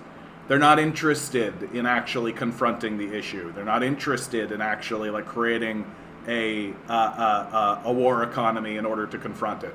They're not interested in that. Why? Because they're trying to destroy the place, right? It was something I thought about just the other day, right? There's no money in peace, right? There's no money in peace. That all the money is in war, right? That if you had a culture and a civilization of people who were content, happy with their lives, who were sitting around just pleasantly enjoying themselves, the people around them, their culture, their society, right? Well, there's no money in that for the capitalists. So they need to disrupt. They need to destroy because there's money in that. Right? There's money making the implements to do the destruction, and there's money in the rebuilding, and then the cycle of destruction, right? Hey, Eric, how you doing today, bud? Hope you're feeling better, bud. I know you've been down. Eric's been down with a sickness. Hopefully it's not seizing hold. Fun fact, China is growing because they don't rely on war for the economy. Trade gates the more. Yeah. I mean... yeah. Like, and trade is peace. Like, there's no other way to talk about that. Like, trade is peace. And, like, I remember I listened to somebody talking about how, like, China is going into the Jamaican Islands, right? And they were saying, oh, that they're taking over the Jamaican Islands, right? And they're doing it by making bad deals with the leadership that the people of Jamaica will be paying for 75 years and all this kind of stuff. I'm like, oh, so your complaint is that they walked in and made a deal that's going to last for, let's say, 100 years. Well, you know what the United States would do? They would go in and blow the place up and just steal what they wanted, right? So, I don't know. Pick your poison, right? Pick your poison. Oh no, a trade arrangement.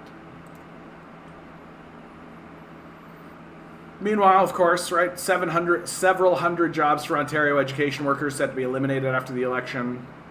Like, how many times are we going to have to say "I told you so" to these guys, right?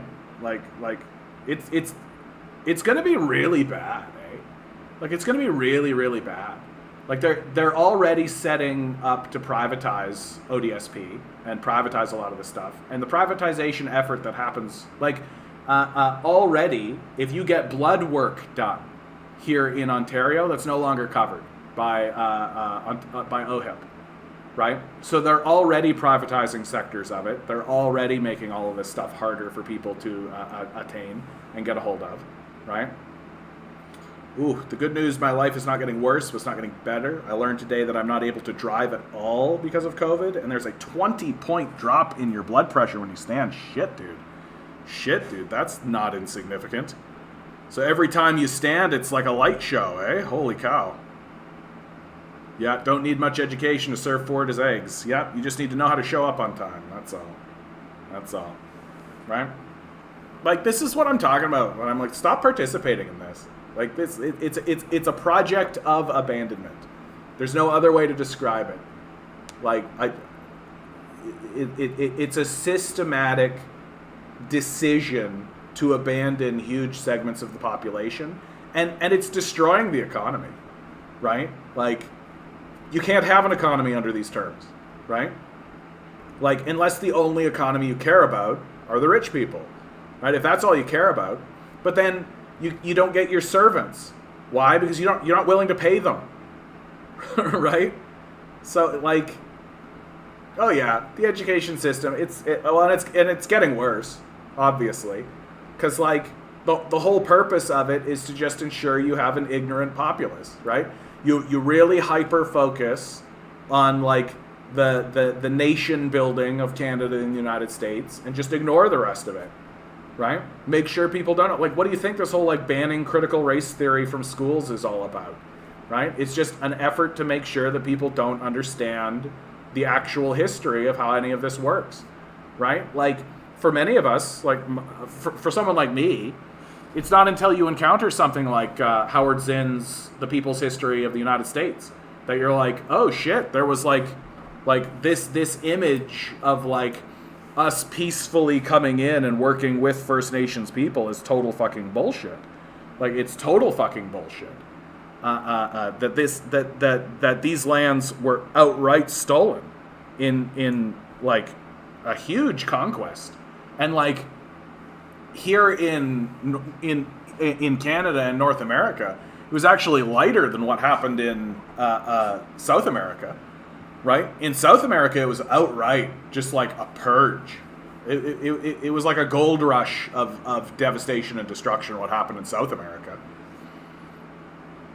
Honestly glad that I have PEI healthcare, not this privatization BS. Yeah, I mean, in a place like Prince Edward Island, because the population is small, you can organize more effectively, right? The issue with a place like Ontario is that, like, there's so many people, and they've set it up now so the ridings are so huge that to actually get a voice that's loud enough to actually penetrate and compete with, like, Walmart or Amazon, right? It's going to require, like, enormous civil groups to get together and actually, like, work and withhold their labor, right? Which is what it's going to come down to. Like, it's not going to be until the vast majority of the public has ceased participating in this. And a lot of people are going to cease participating in it because they've been chased out of it. That, like, they won't be able to pay the rent anymore. And the small business owners will be like, oh, nobody wants to work anymore while I pay $7.25. Like, it's absolutely asinine what we're up to. But here's an example of what I was talking about before. Canada should rethink its relationship with U.S. as democratic backsliding worsens. Security experts, right? This is former national security advisors, CSIS directors, right? Say that U.S. could become a source of threat and instability. Like, you just need to watch, like, one episode of Tucker Carlson, right? You just need to watch, like, one episode of Tucker Carlson to see that this is the case. Like, the reality is that what the United States is going to experience, like, it's going to be a massive upswell of white supremacy. We're already seeing it break through, right? Like, the overturning of Roe v. Wade, that's got to be, like, someone like me and you guys, we've been seeing this for a long time. But the overturning of Roe v. Wade has been a big, like, everybody sit up moment, right? It's been a big moment where a lot of people have suddenly gone, like, wait a minute, what? Right? Like, it's just absolutely astounding what we're seeing. And we're just documenting. Meanwhile, U.S. Federal Reserve says its goal is to get wages down. The United States has some of the lowest wages on the planet in the first place. This is one of these ones that I've been meaning to read aloud on the stream, so I'm going to do that today.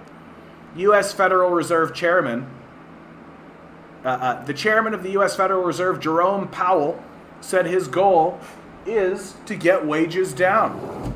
In a press conference on May 4th, Powell announced that the Fed would be raising interest rates by 0.5% and implementing policies aimed at reducing inflation in the United States, which is at its highest levels in 40 years. According to a transcript of the presser published by the Wall Street Journal, Powell blamed this inflation crisis, which is global, not on the proxy war in Ukraine and Western sanctions on Russia, but rather on U.S. workers supposedly making too much money. Employers are having difficulties filling job openings, and wages are rising at the fastest pace in many years, Powell complained. The Fed's proposed solution? Bring down wages. There are more job vacancies than there are unemployed people in the United States as the economy recovers from the COVID-19 pandemic. Powell claimed this discrepancy between job vacancies and unemployment is due to high wages, which discourage workers from taking bad, low-paying jobs with few benefits, and therefore give them too much power. Wages are running high, the highest they've run in quite some time, the Fed chairman lamented. Workers need to be disciplined by the labor market, he insisted. Powell argued, there's a path by which we would be able to have demand moderate in the labor market and therefore have vacancies come down without unemployment going up, because vacancies are at such an extraordinarily high level. There are 1.9 vacancies for every unemployed person, 11.5 million vacancies, 6 million unemployed people. Powell aims to do this by reducing wages. By moderating demand, we could see vacancies come down, and as a result, they could come down fairly significantly, and I think put supply and demand at least closer together than they are.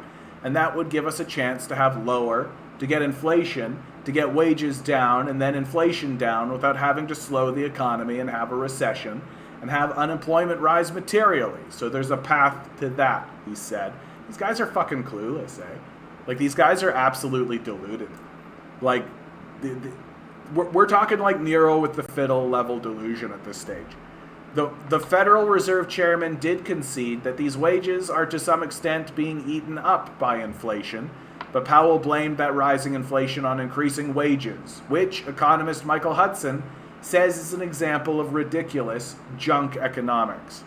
Powell was first appointed to the Fed chair by Donald Trump in 2018. On May 23rd, 2022, he started his second four-year term after being renominated by President Joe Biden and confirmed in a landslide bipartisan Senate vote of 80 to 19. Still believe there's a difference between the Republicans and the Democrats? I don't see it. Inflation is rising faster than U.S. wages. The U.S. federal minimum wage is just $7.25 per hour and has remained at that level since 2009, despite significant increases in inflation. In 1968, the U.S. federal minimum wage was $1.60, which would be equivalent to $13.29 in 2022 dollars. It is true that the minimum wage has increased in recent years in numerous U.S. states, especially ones that have significantly higher costs of living like New York and California, but real wages have not kept up with inflation. Even the Washington-based think tank, the Peterson Institute for International Economics, which is infamous for its avid promotion of neoliberal policies, acknowledged in a January 2022 study U.S. wages grew at a fastest pace in decades in 2021, but prices grew even more. The report explained. Since December of 2020, nominal wages and salaries were up 4.5%, the fastest increase since 1983. These increases bring nominal wages and salaries to 1.2% above their pre-pandemic trend. Prices, however, have also risen rapidly, and so inflation-adjusted wages fell by 4.3% as an annual rate over the last 3 months, 2.4% over the last year, and 1.2% lower than they were in December 2019. Inflation-adjusted wages should have grown 2.1% over this period if pre-pandemic trends had continued, leaving real wages well below their pre-pandemic trend. While nominal wages have still grown faster in some sectors relative to pre-pandemic trend, all sectors have seen below-trend real wage growth. Hey, Lawnmower Man, how you doing, bud? Michael Hudson, inflation is caused by corporate monopolies, not labor. Economist Michael Hudson responded to these remarks by the Fed analyzing the inflation crisis in a May 13 panel organized by the International Manifesto Group. Inflation is basically the excuse that right-wing governments have for trying to lower wage levels by blaming the inflation on rising wages, he said. What economists like to blame it on is labor, on rising wages, on government social spending, and of course on Russia trying to break away from America's unipolar international order, Hudson explained. He recalled his time working at Chase Manhattan Bank in the 1960s. Hudson's boss was Paul Volcker, who would go on to serve as Federal Reserve Chairman under U.S. Presidents Jimmy Carter and Ronald Reagan. He noted that Volcker had always said that the big concern of finance is wage gains will mean that the purchasing power of all of our investors who have bank accounts and stocks and bonds will have less power over wages, and our class interest is in increasing our power over wages. So we've got to keep wages down, even if it causes a recession. That's basically the Federal Reserve's policy. The present Federal Reserve Chairman, Jay Powell, came right out and announced that the Biden administration, Democratic Party policy is, quote, to get wages down and then get inflation down without having to slow the economy and have a recession and have unemployment rise materially, Hudson continued. In other words, you want to keep the finance, insurance, and the stock market real estate sector going. You just want to squeeze down wages somehow. So the objective of all of this is that if labor wants to get a job and the health insurance that goes with it, then labor will have to lower its wage levels. That's the current U.S. government policy. Well, it's junk economics, of course, Hudson continued. Today's inflation throughout the world, not only in the United States but now in Europe, is led by pure monopoly powers, headed by energy and food prices. The United States and NATO are trying to blame inflation on Putin and Russia and not exporting oil and gas to Europe as a result of the NATO sanctions against it, but gas hasn't stopped yet, and the U.S. oil companies have said that. Looking forward, they see a supply problem, and they're raising prices now, even though the supply of oil hasn't really changed at all. So you have supply being fairly constant, but prices going way up, because the oil companies say, we anticipate they'll go up, therefore we're raising oil prices, because we can. Well, the same thing is happening in agriculture. You're also having rent rising as a result of the plunge in home ownership rates that started with President Obama's mass evictions of the victims of junk mortgage lending. And the private capital investors that are taking over all of the houses, the owner-occupied houses that have defaulted, well, they're being sold off. And you've had home ownership rates falling by about 10% in the U.S. since 2008. Well, now you have companies like Blackstone, very sharply rising rents. In New York, they've been jumping by about 1/3 in the last year. So again, with the same amount of real estate, prices are going way up. So none of this can be blamed on labor, Hudson stressed. Like, again, we're ruled by psychopaths. Like, there's no conclusion to be drawn except that, right? Like, imagine actually saying out loud and genuinely believing, right, that the way to strengthen your economy and grow an economy and presumably increase the prosperity for the most amount of citizens is to reduce their wages, right? It can't be believed. It's too demonic. It's too hysterical. The way to make sure people are richer is to pay them less. And the individualist crowd, i.e. the deluded losers, will say, well, just work harder, just get a better job. Literally, you're competing against the United States Federal Reserve. You've got to be stupid to think this way, which you are. Like, let's be honest. Like, these libertarian-minded guys are stupid.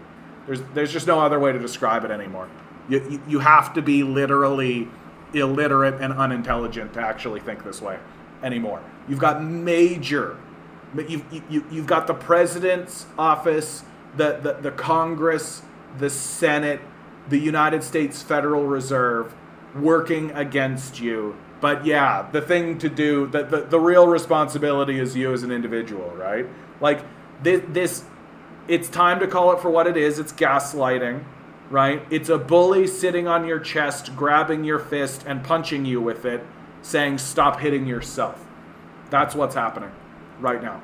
And the people who defend this failed system and this failed, that is obviously turning fascist, are likely themselves fascists. Like,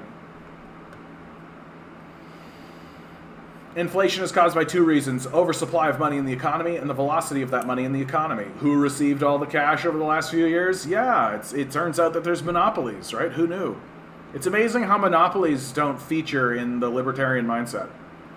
John would be willing to read an article called My COVID Recovery. It is a scholarly medical article that discussed the after effect from COVID. It's fairly long. Not today. Hit me with this tomorrow, okay, Eric? We're a bit late in the day. I think it'd be worth it, since I strongly believe we need to talk about the long-term effect of COVID. And I would like to know, actually. Hit me with it tomorrow, bud. I'll do it first thing tomorrow, okay? Come on in, hit me with it, and I'll do it tomorrow. Not today. I feel like today I want to be a bit more loosey-goosey. Finance capital is about to crush workers into compliance. Well, but here's the other thing, right? Like, the people who are trying to make all this money, the finance capitalists and all this, they don't make anything. Like, they're worthless. They're just a parasite class, right? Like, all they're trying to do is squeeze blood from a stone. And it's like, oh, well, we raised all the rents and lowered all the wages. Nobody wants to work anymore. Like, what do you think you're doing, dude? Like, it's literally a recipe to destroy the economy. And at this point, like, it's so obvious. Like, I don't understand how you couldn't think that's what would happen. You know what I mean? Like, they've got to understand on just like a basic, very common sense level, if you raise the rents and lower the wages, people will not work because the wage does not pay the rent, right? Like, that seems extremely basic. Like, that's not like big communist brain, right? Like, I feel like even like a free market neoliberal capitalist should be able to put that one together. That like, oh, wages low, rent high, no work, right? But what's actually happening in my perspective is that you're seeing a society that's literally tearing itself in two. Like, literally, that you've got the rich over here, and they want to live in Richistan, right? Surround themselves with guns, and then push everybody out. Euthanize the disabled, right? Throw the poor into homelessness, and get them on the other side of the wall. That's all, right? Yeah, libertarian braids say capitalist does not owe you a living wage. Yep, so subserviate yourself to the death cult. Simple as that, right? Like, that the capitalist system itself just justifies itself. It doesn't need to justify anything to you, right? Like, it's just servile brain. Like, these, what's so funny is, like, these guys all think that they're like alpha males, and all think that, yeah, grind set, yeah, all this kind of stuff. They're literally like the biggest subby simps you'll ever see, right?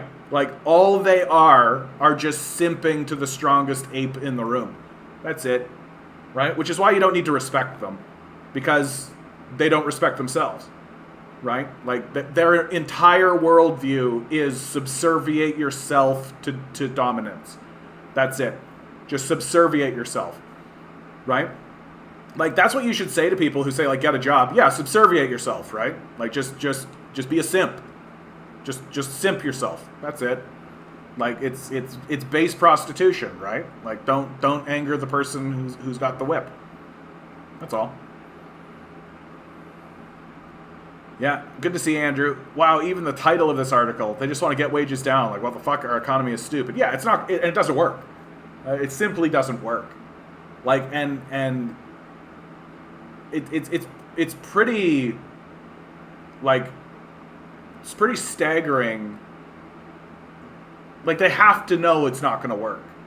Like, I don't know how you couldn't, right? Like, is it actually that they're just this detached from reality?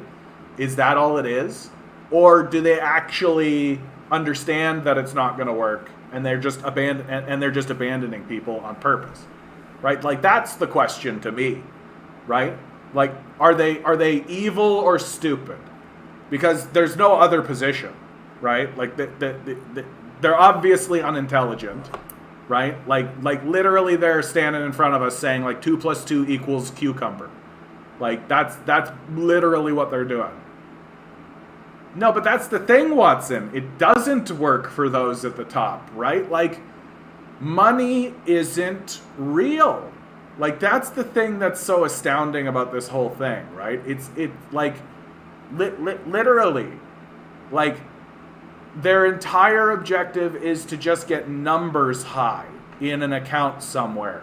And like, that's as far as they thought, right? Like, they're so reduced in their intelligence and their imagination, and they've never been told no. No one's ever looked at them and been like, hey, this isn't going to work, right? Like, it's always been yes, sir, right? And like, if they get all of the money and surround them, like, who do you think's complaining about? Oh, no one wants to work anymore. I can't get service anymore, right? Like, but this is the point I'm driving towards, Watson. If you pile all the money in the corner and refuse to give it to anybody, then it doesn't have any power, right? And if you can't get anything with the money because you're refusing to pay wages or you're refusing to actually include people in it, then the money doesn't actually have power, right? Like, one of the most effective ways to collapse an economy is to just pile it all in a corner and then don't use it, right? Currency collapsed. And that's exactly what they're doing, right? So this whole thing is going to fail even for the wealthy. And the only way that they'll be able to square this circle is to give their money to the poor, and give their money to the poor for nothing. Like, literally nothing, right? This is essentially like the UBI argument, right? Just give people money for no reason other than they are alive, right? And that's the only way they're going to be able to lurch this thing forward in any meaningful way. Because the truth is that the only thing that actually does have power is labor. Money is just a way to get labor to move in an abstract sense, right? Like, the trick with money is that it allows labor to become an abstraction, right? That instead of a person doing work and that work being done for the sake of the work being done, right? A person does work, and then there's this like abstract like tool that is used in order to put like a dollar value onto the work. And most of that is withheld from that person, and they can't get anything without that abstraction, right? Like, so if you're living in a community, you can't just do work and then go get food and then go live in a house. You need to be part of this worthless, parasitic abstraction that exists exclusively to withhold. Like, this is the thing that is inverted about the way people think about money. People think that money exists so that you can gain access. And you see this all the time, right? Like, landlords have value, right? Like, or landlords provide a service. It's like, no, money doesn't provide a service. Money doesn't give you entrance. Money exists to withhold things from you. Landlords exist to withhold services from you. Like, that's the whole principle of the thing. Yeah, the labor theory of value, yeah. Oh, once again, Marx is right. Like, I don't know to say. I'm a communist. I have heard that a lot of the tech oligarchs are pro-UBI because the people will have enough money to buy their products, yeah. The real cretins are the neoliberals who want to continue the neo-feudal system. Well, it's the whole, like, you got to earn it, right? Like, like that whole, like, and that goes back, like, that's the Puritan, like, Protestant work ethic, right? But, like, isn't the whole idea of technology, isn't the entire idea of technological upgrades to make it so we have to work less, right? Don't you want to live in a society where you're working less? Like, this idea of earning it. Like if we created a machine that could create food, right? And all of the houses were already built, so we had all the housing we possibly could need, and there were robots that did all the labor, right? Well, our system would ensure that there were millions of hungry homeless people, because that's how it's struck, because they didn't quote unquote earn it. Even though, isn't the entire point of making these systems so that no one needs to earn it? Like, that's the entire point. Yeah. Well, I mean, Adam's, like, you're right about this, Watson, but, like, what's interesting, I recently read Adam Smith's stuff again, and, like, I don't know that he would call himself a capitalist. He never actually uses the word capitalist or capitalism, right? Like, he's writing sort of pre these definitions. Like, that's why people kind of call him the father of capitalism and any of this kind of stuff. But, like, I think that if a lot of these neoliberals actually sat down and read Adam Smith, which they haven't because they're illiterate, they would be shocked by a lot of his positions, right? Like, Adam Smith hated landlords. He thought landlords were worthless, right? Like, and they are, because they don't provide any value. They withhold value. Yeah, you got to work hard for the queen. Yeah, exactly. If there isn't enough good jobs for all the good and qualified people, then it's not a meritocracy. Of course, this actually encourages death cult values, not merit. Yeah, exactly. Like, and this idea of meritocracy, right? Like, the meritocracy exists at the behest of those with power and wealth, right? So, it's not about being the best at something. It's about subserviating yourself to a cult. That's what it is. Yeah. No, this is absolutely true, Watson. Adam Smith was highly idealistic about the ruling class with his home bias nonsense. I do think that he wrote that because the reality of it was too difficult for him to accept.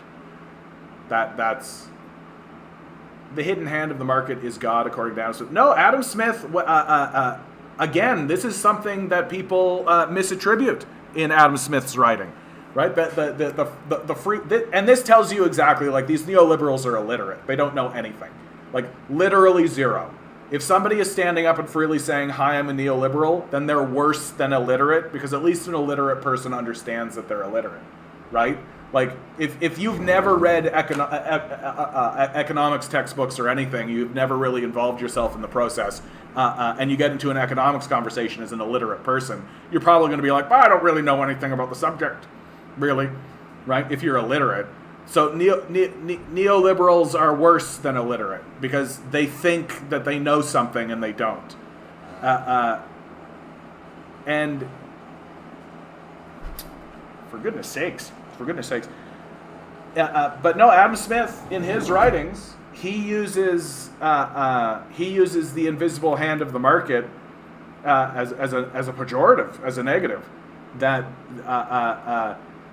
I forget the exact phrasing, but he didn't look at it as if it was like the invisible hand of the market will come and all things will be good, right? Like, he very much saw it as like, yeah, if you structure it this way, it will seem as though there is an invisible hand of the market, but it's actually this structure that you've put in place that's completely going to create monopolies and create negative leverages, right? Like, it's going to create problems, and that, like, but again, like, you're talking to people who think that, like, Ayn Rand matters, right? Like, you're talking about people who like literally are like, yes, Ayn Rand, she's my girl boss. It's like, yeah, okay, like, can you imagine, like, if somebody literally was like, to me, that's the equivalent of saying, like, oh, yes, I love thinking about economics. I read a lot of Tolkien. You know? Like, that, to me, that's the same kind of intellectual level we're talking about here, right? Yeah, I watched HBO's Game of Thrones. I love economics.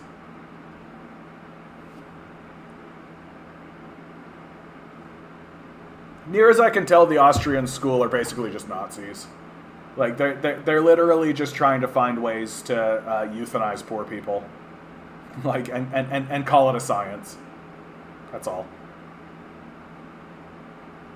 Yeah, Wealth of Nations was published in 1778, just as the American Revolution was happening, before the French Revolution. Yeah, and I mean, like, and Adam Smith's writing really does read, and I know these guys. I know these types of guys, right? It reads as, like, an old, wealthy man writing down his ideas of how things kind of are. It reads more like a memoir than it does an economics textbook. When you actually read Smith's stuff, like, it doesn't read like I'm teaching a class these ideas. It really is just like, in my observation of these things, this seems to be the passing of how things go, right? And which isn't to delegitimize it, but it's just like I don't think Smith would have anticipated that 300 years later we'd still be talking about his stuff. Straight up. Like, I'm more or less of the opinion that Adam Smith wrote these ideas down just because that he's a man of letters and he's kind of getting to the end of his life and he wants to, create a memoir for himself and put these ideas down in a way that can be comprehended by other people within his own family, right? I think that is how he probably thinks about it. I'd be very, like, if Adam Smith showed up today, I think he would be like, you guys know who I am? You're reading Wealth of Nations? Well, I think that's more or less the opinion he would have. I don't think he would sit here and be like, that's right, I, the father of capitalism. No. And what's also interesting about Smith is, like, I don't want to say there's a humility in the way that he writes, but there is kind of just like a brass tacks kind of way. Like, I think that he seemed to have not a sympathy for the poor or for the laborer, but, like, I think he had an understanding, I think is probably the best way to say it. That he would look at the laborer and he would look at the working man, and definitely he didn't have a naive view, as some of these guys do, right? Like, I think he looks at the working man and he's like, yep, that's the position. You're definitely, that's what's happening. We're definitely taking your surplus value from you, bud. That's for sure. Like, so I don't think he didn't seem to denigrate the working man. I think that's probably the best way to say it. Like, some of these writers definitely, like, for these guys, for example, definitely think working people are shit, right? Like, for God's sakes, you literally got this guy being like, yeah, these people are worthless, right? Like, Smith's not like that. Smith's not like that. I think Smith would be shocked to hear how people are talking about the working class right now. Ricardo's, yeah, I've never actually broken into Ricardo's stuff. For me, Ricardo's like the in-between. So I've got Smith on the one side, and then I got Marx on the other side. And then there's, like, Piketty in the recent world. Although Piketty ends up being kind of a sock then, really, more than anything. I like Wolf, right? So Wolf on this kind of side. Michael Hudson, another good one. Oh, also, Oh, that Scottish fella, the Scottish economist whose name I'm forgetting all of a sudden. You guys know who I'm talking about? Let me know. Mark. I really like him. He's really sharp. I'm forgetting his name. That sucks. So I've got, but Ricardo, I definitely jumped up. No, not James Doohan. James Doohan, Mish. No, Mark Blythe. You got him, Blythe. I like Mark Blythe a lot. Not only because I think he understands the subject, but he's got that rare talent that he can communicate it to the common man. I think that's what makes him so strong. Wolf has that ability too. But Blythe is actually better. And what makes Blythe interesting to me is that I think I don't really know what he considers himself. You know what I mean? Like, I don't know if he considers himself anti-capitalist or any of that kind of stuff. But he's so prescient and honest that he's valuable. Yeah, I've never actually heard what Mark Blythe really considers himself. A socialist, certainly not a communist, but like, I think he would probably say he just considers himself an economist, and that if the goal of economics is not to increase the prosperity for the maximum amount of people, then it's probably not actually economics, right? Do I like Slavoj Žižek? I gotta be straight with you, dude. I've never heard Slavoj Žižek say anything that I cared about at all, right? Like, I understand, like, he's a character, right? He's definitely a character, and I get why people are attracted to him, but I think that people are attracted to him for the same reason that people are attracted to Peterson, which is that there's an intellectual void, right? Zizek has some interesting stuff in regards to like gender, like the myth of masculinity, I think is interesting. Some of that stuff that he said, where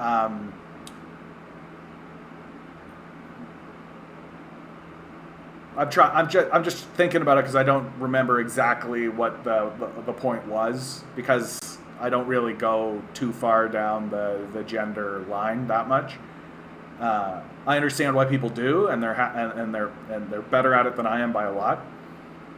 Yeah, but that was what was so funny, is like Zizek and Jordan Peterson, like, it wasn't really much of a destruction, was it? Like what did Zizek say or do to like checkmate Peterson in any kind of way?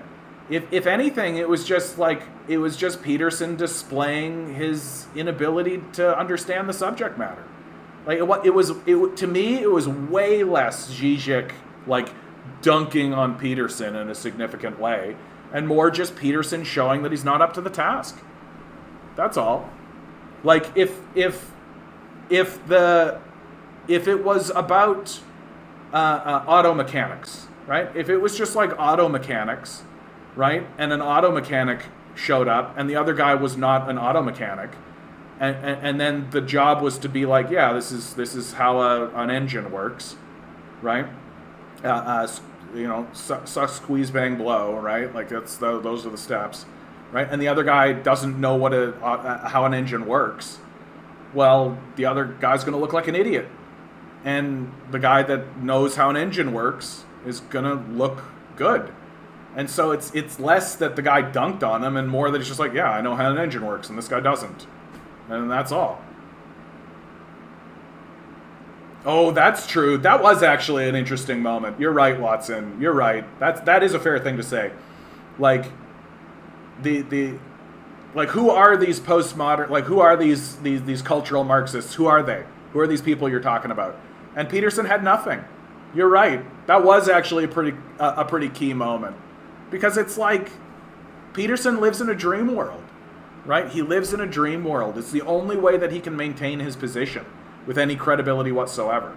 Like, you simply can't tell people to just get a better job or work harder in an economy that's in a collapse, right? It's like screaming at people to swim harder while they're drowning, right? Like while you're sitting on a yacht with like all of the lifeboats, you know? Like it's fucking ridiculous. Hajun Chang, there's a name I haven't heard, is another good writer that writes about the failure of the capitalist system. I don't want to assume, but I mean, not Western, right? Likely. I assume there's a lot of Asians writing about the failure of the capitalist system right now. And I mean, like, if I'm living in a place like China, or if I'm living anywhere in East Asia at this point, you got to be looking at what's going on in America and being like, yeah, that's capitalism, baby. We don't want to be doing that. It took him like 2 to 3 years for him to come up with a list.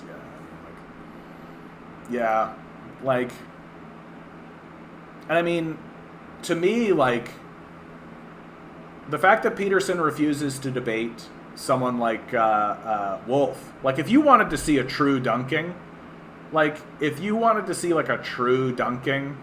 it would be a conversation between Wolf and Peterson, right? Like, Wolf would make it pretty clear that Peterson's illiterate, like, pretty quickly. I feel like Zizek was pretty soft on Peterson, right? Like, there were lots of opportunities, I think, for Zizek to make Peterson look stupid. And it's pretty clear that he never actually sought out to make Peterson look stupid, right? Like, simply asking him the question, like, who are these guys? Like, you know, that's not making Peterson look stupid. That's kind of Peterson making himself look stupid. Yeah, Wolf calls Peterson a walking self-help book for incels. Yeah. I mean, especially as we're getting, I feel like I always end up talking about Peterson at least once a week. Oh, we need to look at the chaos, the dragon of chaos in the spirit of the archetype of the man. You know, look, like, what's annoying to me about Peterson is that at base, like at entry level Peterson, like, I don't think there's anything wrong with what he does in terms of like telling people to buck up and try your hardest and just clean your room and all that. There's nothing fundamentally wrong with that. You know? There's nothing fundamentally wrong with that. But he's so dishonest. He's so dishonest about the nature of the society that we live in. Right? Like, he's dishonest even about his own history. Right? Like if Peterson was standing there going, yeah, the whole thing's falling apart, and yeah, there's an oligarchy, and yeah, and look, we're all trying our goddamn best, and the whole thing's and obviously there's wealth inequality, and it's all going to hell, but you still gotta get out of your bed, and you still gotta make that bed. You know, if that's what he was saying, I'd be like, yeah, fuck yeah, right? Like, if all the things that Peterson said about the lobsters and the hierarchy and all that kind of shit, right? If he was on the other side of it, being like, yeah, the whole fucking capitalist system's falling apart and all that kind of crazy shit's going down, right? And he was saying the same stuff, right? I think it would be just as valid, right? He would be because ultimately, at the end of the day, that's all he is, right? That's what he is. He's just a guy. He's just a cheerleader, right? I shouldn't say just a cheerleader. There's nothing wrong with this. Right? Like, and who are the people who respond strongly to Peterson? Well, young men who don't really have father figures who are kicking them in the ass. Right? There's nothing wrong with this. It's like how like middle-aged women respond to Oprah. Right? There's like he's got a hold of a group. He's encouraging them to do better. He's rooting for them to do better, right? There's something nice about it in a way, but once he starts stepping into like the wider societal view, he's just fucking totally clueless. He's just fucking totally clueless. Like, just take a look at his own family history, for fuck's sake.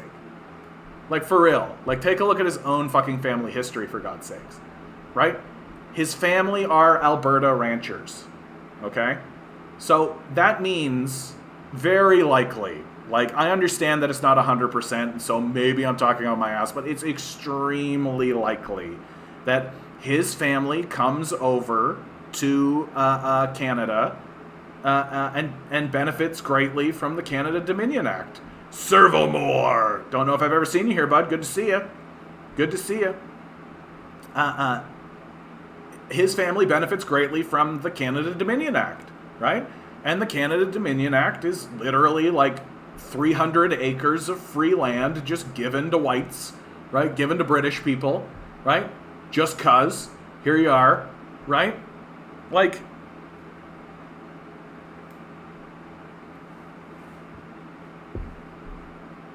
that's a huge boon. That's a huge boon. And his family obviously builds a ranch on it, right? And in fact, a lot of those Albertan ranchers came up from the U.S. Yeah, well, the U.S. had a similar thing going on, right? Like, that's how... Look, if you actually want to create a robust, effective economy that really works and spreads prosperity, obviously the best way to do it is through government handouts. Obviously, right? That's how all these conservatives got their land. It's how they all got their land, right? And if you get free land from the government, all you got to do is clear cut it and use and sell the lumber, and you're rich, right? And then you just like use the money you get from selling the lumber to buy some cattle. You're off to the fucking races, right?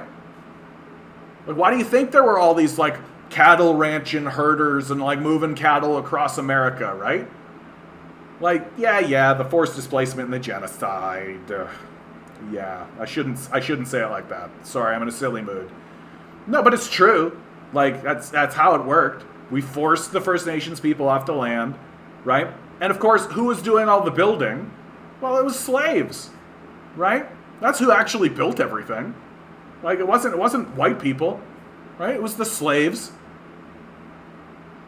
Like, all these rugged, hard-working white people. No, right? Like, the, and so, like, that's the history of, like, that's Jordan Peterson's own history, right? Like, that's Jordan Peterson's own history. And so he's being dishonest even about his own history, right?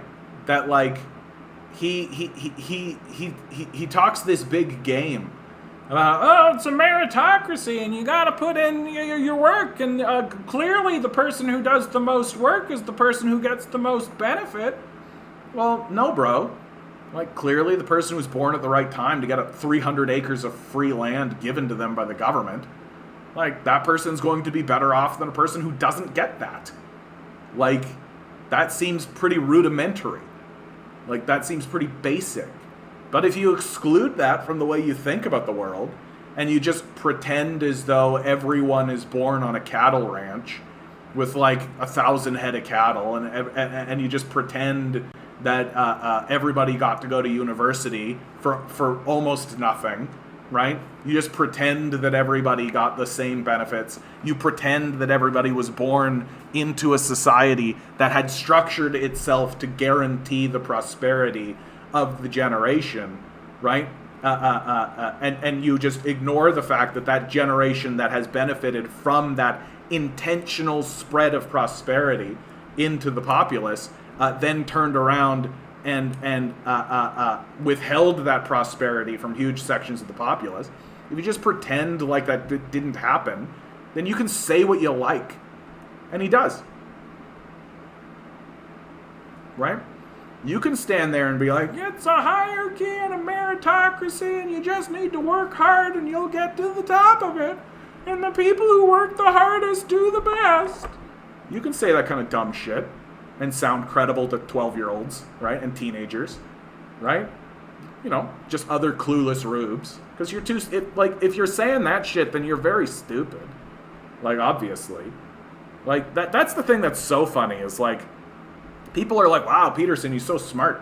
He sounds so intelligent. And it's like, yeah, he sounds intelligent, right? That doesn't mean you're smart. Like, if you watch like a show Like if you watch like a movie, right, and there's a character and he sounds really smart, like Benedict Cumberbatch, right, on Sherlock, right? You watch Sherlock, Benedict Cumberbatch, Sherlock, right? And then you think, wow, Benedict Cumberbatch must be a super smart guy. Probably not. He just sounds smart, right? Yep. Peterson, like all right-wingers, idealistically believes this hierarchy is a positive thing. What's so funny, man, is like I had Ben Shapiro pegged the first time I heard him. He does not sound intelligent. Ben Shapiro does not sound intelligent, right? Like he sounds stupid. Like he talks like this. He talks really fast. He goes like this. He talks really fast. He says all this stuff. Canadian homebuyers now need to earn $1,500 to buy a typical home. Yeah, he sounds like a weenie loser. If you met this guy in your normal life and you talk to this guy, you'd just be like, man, what a weenie. Right? He doesn't sound intelligent. I've never understood this about Shapiro. Right? He sounds dumb. He sounds like a guy who like he just talks fast. Like is that intelligent? Like like for God's sakes, like the guy says stupid shit all the time. That sounds stupid, right? Like because it is stupid. I think the most famous stupid thing that he says, and he still says, is, if people in poor neighborhoods, they just need to sell their houses and move away. It's just like, just tell me you don't know anything, bud. Just say outright, out loud to everyone that you're stupid. Because it's a stupid thing to say. Oh yeah, did you see Shapiro call Andrew Neil in the UK a leftist a few years ago during an interview on BBC? Neil was a pure Thatcherite, by the way. Yeah, I remember that because Neil laughed at him for it. Neil was like, oh, if only you knew, right? Yeah. And like, it's a dumb thing to say because Shapiro is dumb, right? Like the guy is essentially a fascist. Like, He's one step away from being a fucking Nazi. He basically celebrates it on his own webpage. Like if you go to Ben Shapiro's webpage, he's got an entire section, right? An entire section dedicated to positions he used to have that he doesn't have anymore, right? And if you go into it, it's genocidal crazy nonsense, right? It's not like, well, I used to think that being gay was a problem, but now I don't. It's literally like, I used to think that it was okay to genocide Armenians, but now I think it's only okay to incarcerate them. Like, the guy is a nightmare, right? And he's very stupid. He's very stupid. You missed it, Mocked. It was a 6, bud. Can you believe it? Can you believe it? Unbelievable, right? Like, and Shapiro's entire strategy is just talk fast, say a whole bunch of points in rapid succession, and then just ignore what's said. That's his entire thing, right? Like, he doesn't act, like,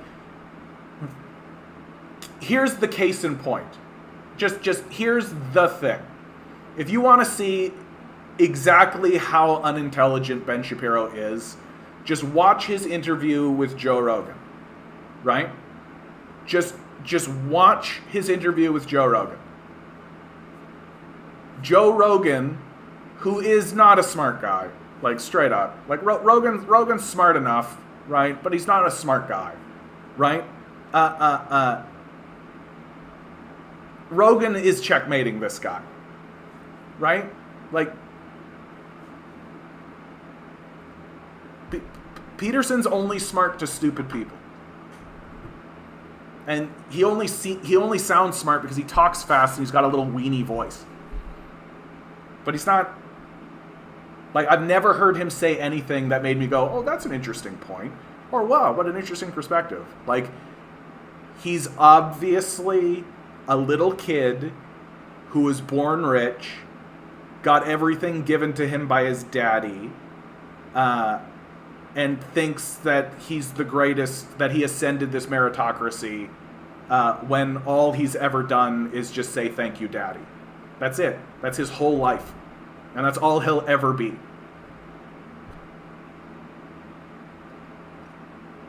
Rogan's taken a few shots to the noggin in his time. Well, what's interesting about Rogan is that even his own fan base is starting to turn on him. Because, like, since the Spotify deal, he's gone full-blown conservative. Like, he doesn't even pretend anymore. Like, yo, I got gish galop by a liberal about China, of course. No. These guys don't want to actually talk about these things, right? They don't want to hear anything. They don't want to know anything, right? They just want their bias confirmed. That's it. Like, yeah, potentially, possibly, hypothetically, thought to perhaps in some form or another, allegedly. Gish galop just means saying a bunch of shit. Just like, make like 5 points, and even if they're weak, you force the opponent to address them, right? Which it's a deflection strategy. Gish galop, just say a bunch of bullshit. Doesn't matter what you say, and it's like a classic fascist tactic, right? Because you're not actually attempting to reach a consensus or an understanding, right? You're just attempting to frustrate your opponent. About a year ago, I learned that Mike Rowe was a disgusting human being to work for because a conservative hack that thinks worker safety is stupid. Yeah, right? Like, just take a look at that show Dirty Jobs, dude. Like, just go watch the show Dirty Jobs. Mike Rowe does not care about the safety of his workforce. Like, that's why, like, the cameramen and all the behind-the-scenes guy kind of become part of the show, because the situations they were putting those guys in were so disgusting and disparaging that the only way they could actually keep them in check and keep them doing the job is if they got that kind of fame bump, right? People can be swayed by, like, oh, people know who I am and I'm on camera, right? Like, and Mike Rowe did that for sure. Just watch that show, Dirty Jobs. He totally takes advantage of these guys. Like, those guys put themselves into dangerous positions all the time. That I remember, even as a kid, I was like looking at being like, yeah, no, right? But that's part of the allure of the show, is that, like, it's got that freak show element, right? Of just like, oh fuck, look, you'll never believe what they did this time, right? And then you find out later that some guy like breaks his leg doing that shit, and you're like, oh well, I hope they took care of him. No, they just fired him, got somebody else. Take a look at Rogan's alt-right guest. After being on his show is when they started to get very popular. Looks like there's strong Thiel backing there, and has been for a while. Yeah, I think that's probably right, dude. And, like, I think the argument that Rogan is like, oh, I was just a dude, and I was just on a hub, and I just started to do this thing. I think that's... I don't think you can credibly believe that any longer. I think Rogan... Like, yes, I think that his trajectory... of, like, I am just an actor who was doing MMA commentary. I started a podcast with my buddies. I think that does have some credibility and does have some backing. And then it starts to get a little bit of traction. But then it becomes very believable that someone with a good amount of money notices what Rogan is doing, notices that it's gaining some traction, and just starts to say, hey, I know a guy, I'd love to have, you should have him on your podcast, right? And it's always, I always got to remind people, man, like, it's never like, Mr. Rogan, we here at the Bureau of Rich People would like to give you this suitcase of money if you agree to have this person on. Like, it's always just like, yeah, I'd love to have a billionaire as a buddy. It's always the way it is, right? And the guy's probably just like, oh, hey, I see you got a podcast there. There's an associate that I've been working for. I'd really love it if you talk to him, right? It's always this, man. And just, like, over time, that's basically what's taken over, right? And now that Rogan did that $100 million deal, like, the guy's disconnect. Like, he doesn't need to live in reality anymore. Like, not really, right? Like, I think, like, he's... oh yeah, dude, MMA's full of nut jobs, right? Oh yeah. I used to be really into it during the George St. Pierre period, but I dropped off because I have come to see that it is not a net benefit for the society. that I understand the impulse, I understand the drive for why we have done what we have done with MMA and boxing and all of these things. But like, wouldn't it be great if there was like a peacemaking championship, right? Like, we spend a lot of energy on fighting. We spend a lot of energy on getting people really good at fighting, and we don't actually.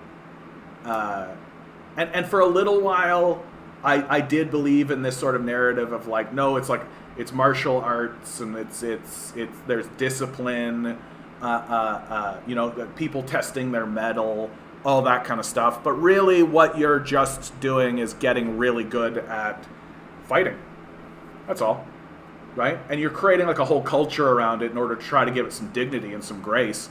But all you're really doing is just creating a Spartan-style culture of fighting. So the only thing that people are interested in and the only thing that people are good at is fighting. And when you're only good at fighting, then that's all you do. And that's where you go. And there's no such thing as peace. Like, where's the mixed peace championships? Like, where's the how do we make peace with one another? Where's this? Right? Doesn't exist. Oh yeah, Rogan's been friends with Alex Jones since the late 90s. At times they were literal besties. Well, and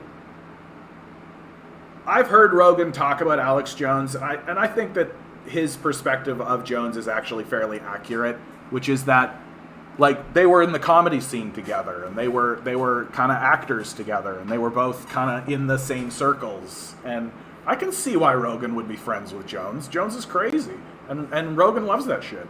And, like, he does a killer impression of Jones. But,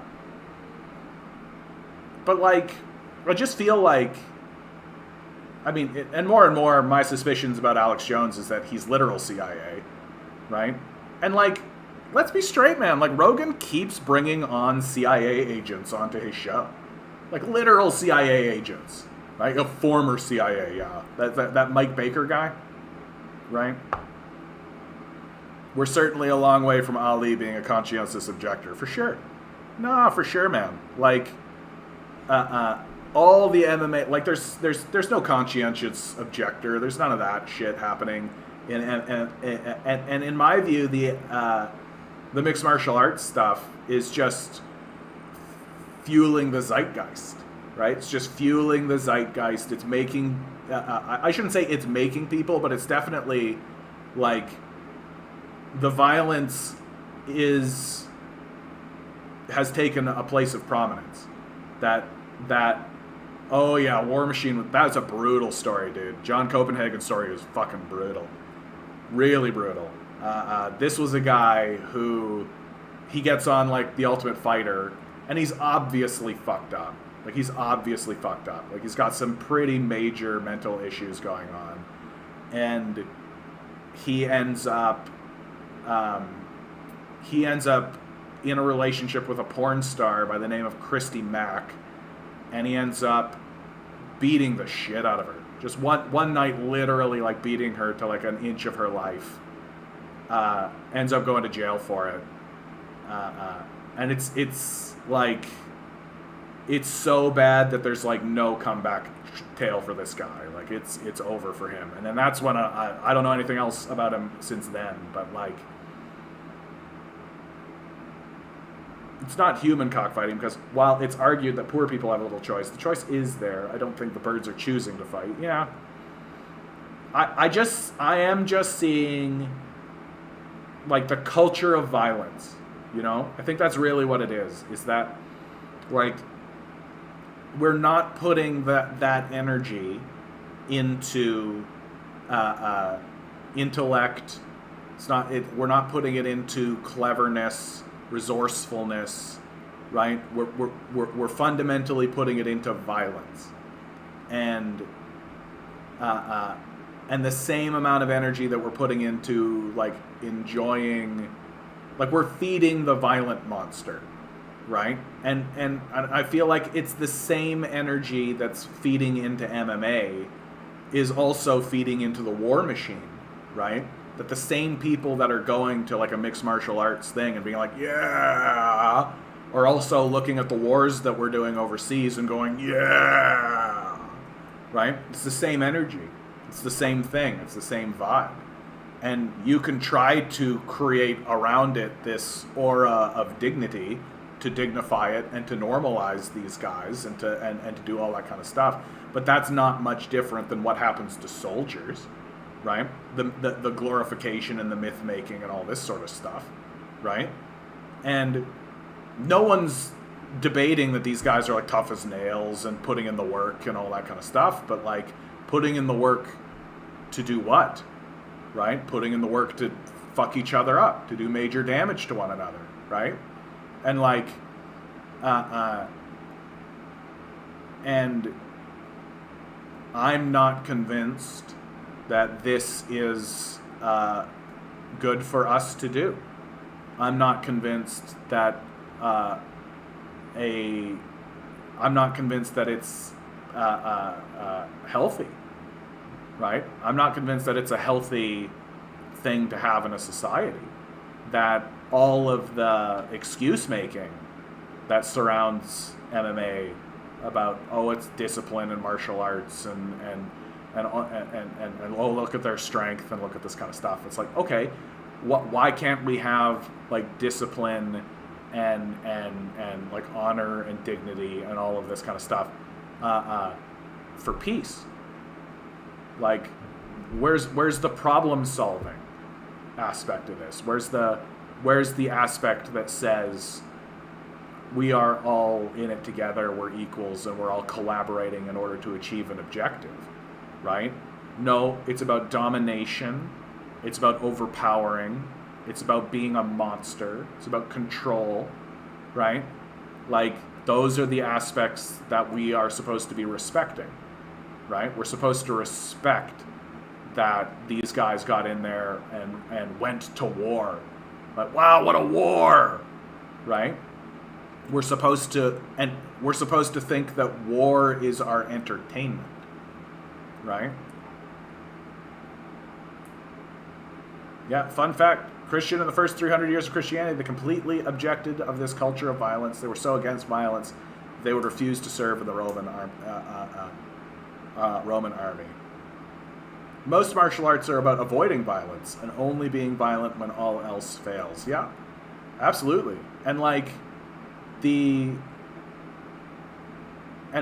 it seems to create a zeitgeist of war celebration, right?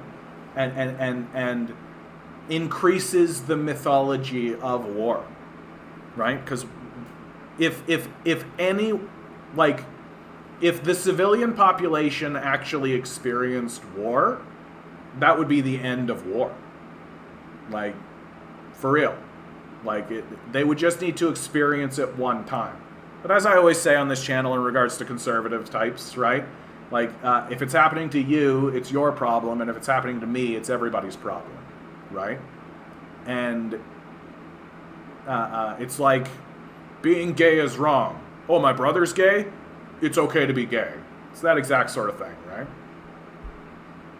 YouTube doesn't want me to tip you off about the actor who played Random Task. Oh, why does that sound familiar? Random Task was in... Random Task was Austin Powers, right? It was a take on Oddjob. Oh, is that Mark Hunt? Austin Powers, Random Task actor. Oh no, I remember this. I don't want to talk about Joe's son. I don't want to talk about Joe's son. Yeah, I agree. I don't want to talk about him. You guys can look him up if you want. Conservatives' answer for violence is more guns. Such has the recent shooting solution. Give guns to teachers, right? What Ted Cruz is doing is evil. Like, there's just no other way to say it. Like, he's going around, like, you'll notice that for capitalists, it's always just find a product to sell. There's always a product to sell, right? It's not about a cultural agreement. It's not about stepping down from something. It's not about that. It's always some product to sell, right? Like, take climate change, for example, right? It's not about stopping the pollution, right? It's about selling a product. That it's about selling electric vehicles. It's about selling people carbon capture technology that doesn't work, right? It's always about selling a product. Yeah, it's how Remembrance Day has been co-opted from being about reminding us about the horrors of war and into a glorification of the militarism and nationalism. Yes, absolutely, Watson. Absolutely. Like, I remember when I was young, the most effective thing to do is to just show people what it looks like, even, right? Like, I remember there was, every year, an organization named War Amps came into my school and put on a presentation every Remembrance Day. And they were a group that helped and fought and lobbied the government for amputee victims in war. And the people who were presenting, as well as the people in the videos that they showed, were all amputee victims. Many of and they'd have like Vietnamese people who had stepped on landmines. They would talk very openly about, like, in Laos, for example, there's still something like 200,000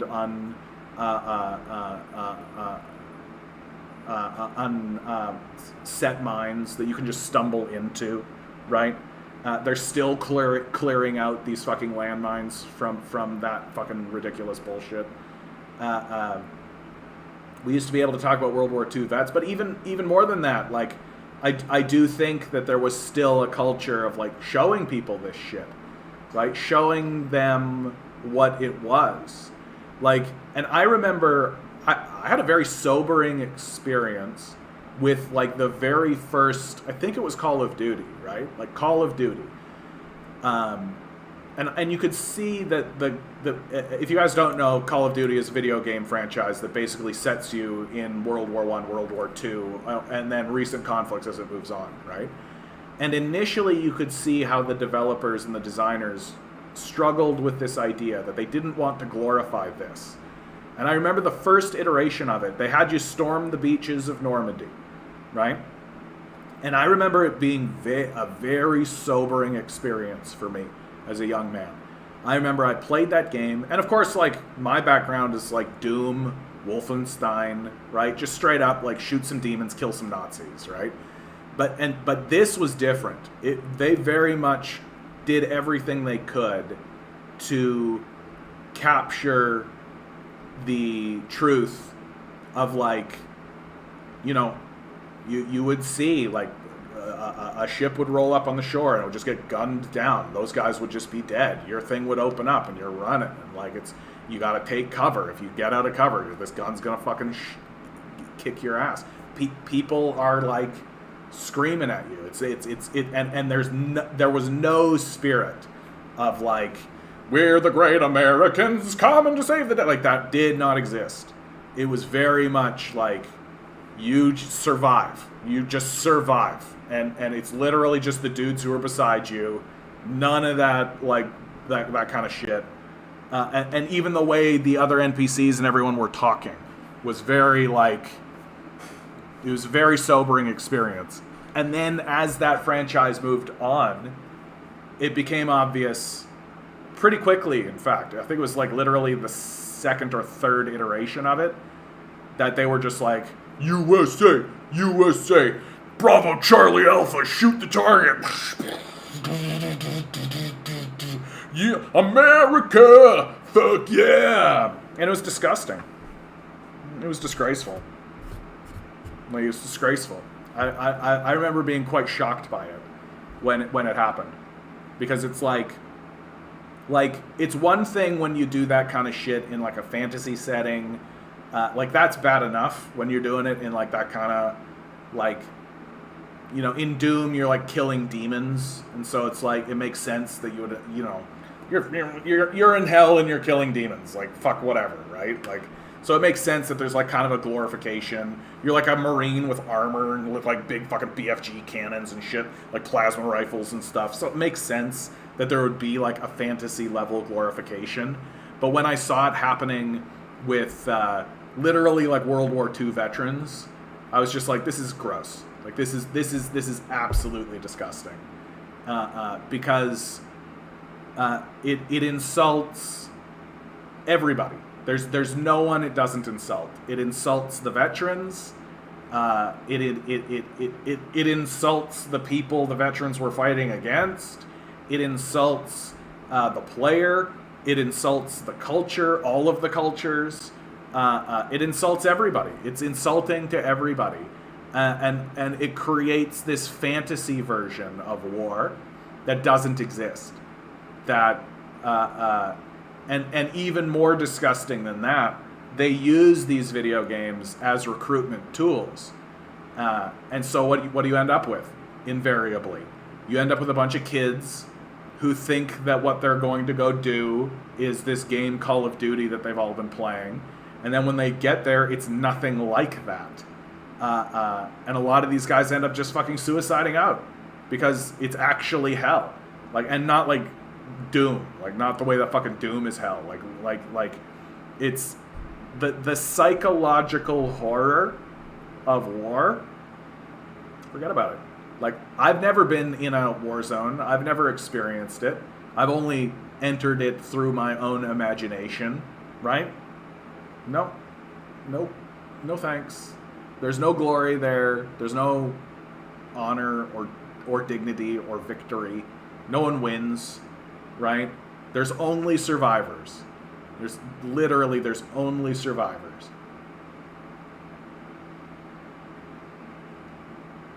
Imagine being an Iraqi who immigrated with your family to here and people expect you to wear a poppy for the monsters who bomb your country every November 11th. Yeah, exactly. Poppies ate about remembering the horrors of how many dies in World War I to never do it again, not to glorify war, yeah?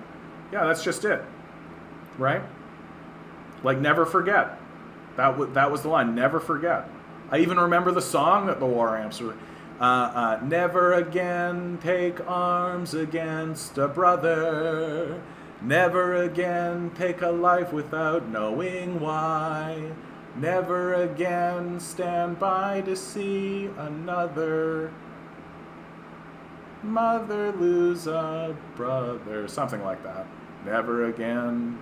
So it was all never again, right? And like, and now here we are basically just being like, yeah, let's give $40 billion to Ukraine for more war. That makes sense. Yeah, USA.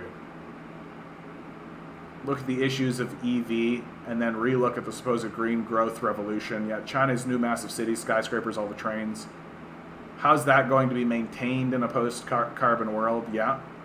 That's a big question, eh? And like, China's going to eat it. Like, when the water levels go up, I love showing people this, by the way, right? Like climate change, flooding.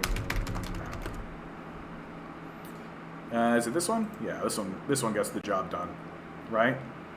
So, elevation, 400 meters is a lot. 400 meters, like that's pretty ridiculous. 400 meters, but let's set it at. So let's put it at 0. So this is what your map looks like, right? If right now, right? I'm failing. So let's look at just like Louisiana, right? The place we all know is totally fucked, right? So like, let's set it to 3 meters. Let's do a 3 meter increase, right? Bye-bye, Louisiana. Like, New Orleans is totally fucked, right? And I've spent a lot of time looking at this map. New Orleans is definitely the place that eats it the most, right? There's places along Florida, right? There's places in the Bahamas. Definitely places along the coast here. Vancouver eats a lot. But you want to see who's really going to eat it? You want to see who's really going to eat it? So let's set it to 0 set. Let's head over to China, right? And then we go boom, boom, boom. China eats a big bag of dicks.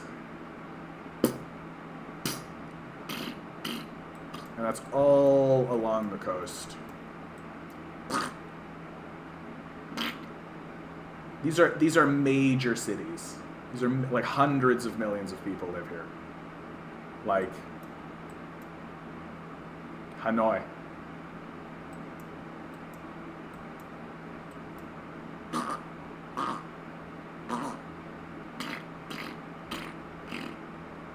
Like China is going to eat an enormous bag of cock. Like it's just going to be huge fuck over for China. Right? It's and they gotta know. Like they gotta know that this shit's happening. Right? And that's only 3 meters. Like, and I've spent quite a bit of time. Here's some fun ones. Right? Like I've spent quite a bit of time on this map, and near as I can tell, like the place that's going to eat it the hardest is probably China. I mean, we'll see. We'll see, man. Like, I think that China's working its hardest. Like, they're trying to solve these problems. Like, that's the difference, okay? Like, you can say what you like about China and do the critiquing and all this kind of stuff, but at least they're trying.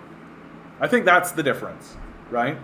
Like, something I've said a lot, something I say a lot, and I'm going to keep saying, is that I think that if we were all actually facing this, I feel like if the President of the United States and the Prime Minister of Canada were actually saying, we are going to address this and we are taking it seriously, and they actually were, and we were still failing, I think that we would be a lot happier as a people.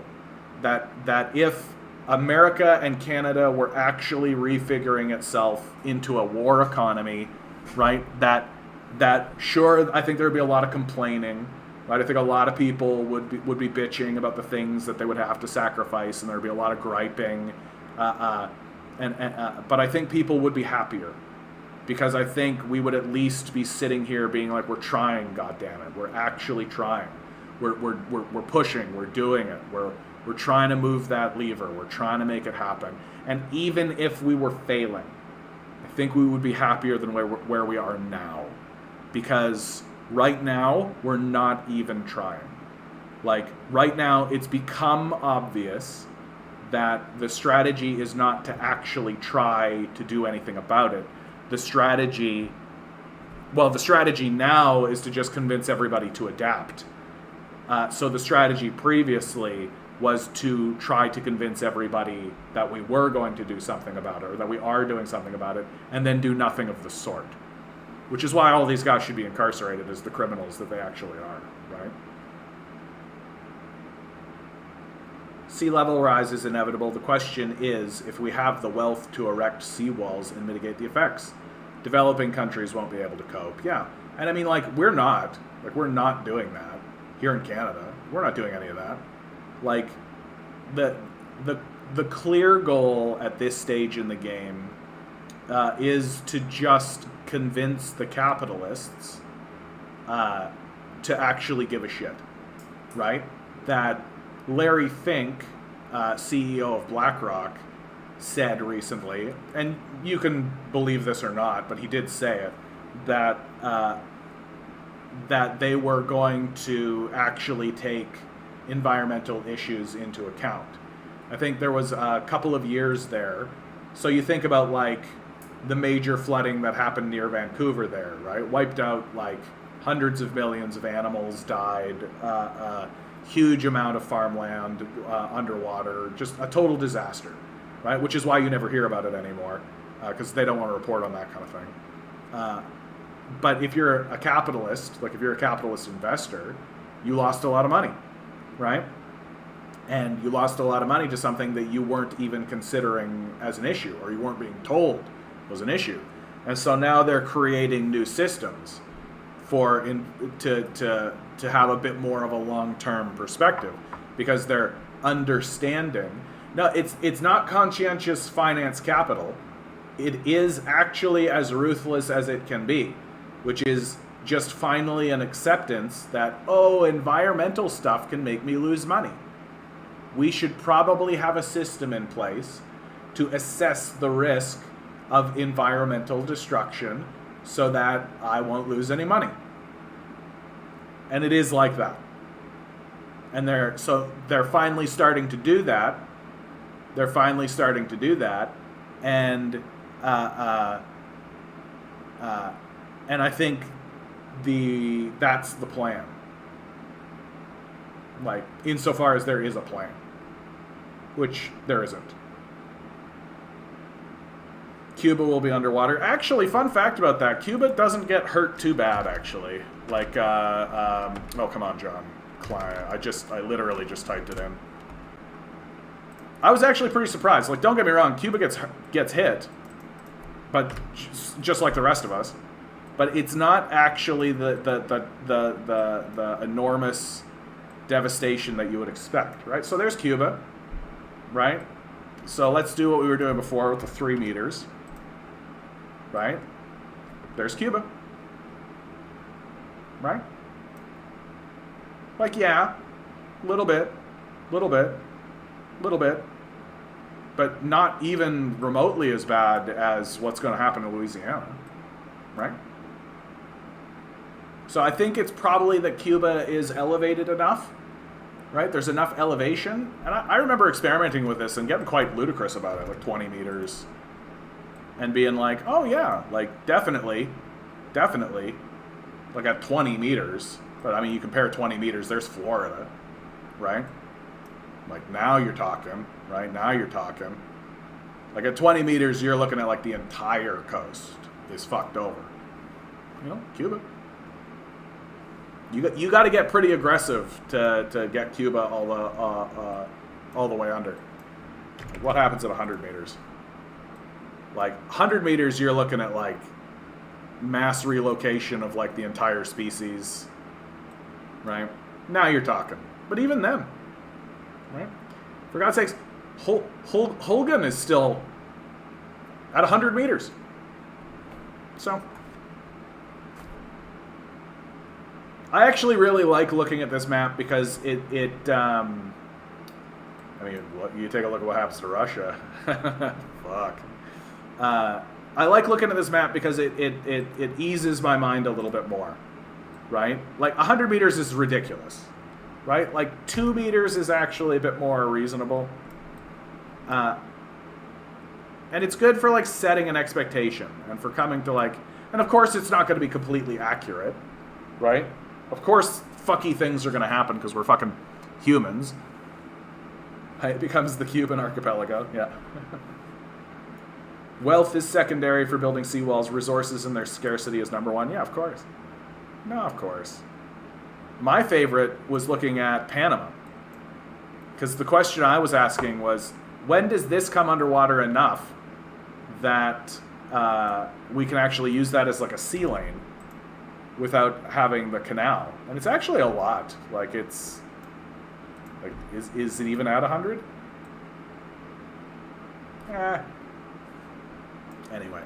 Anyway. All right, guys. Fun with the map. Another good episode, guys. Thanks so much for being here. I really value you guys. I hope you're all doing well out there. I hope you're enjoying yourselves. I know that we all get together to sort of discuss the apocalypse. But I think the goal for us should be organize locally,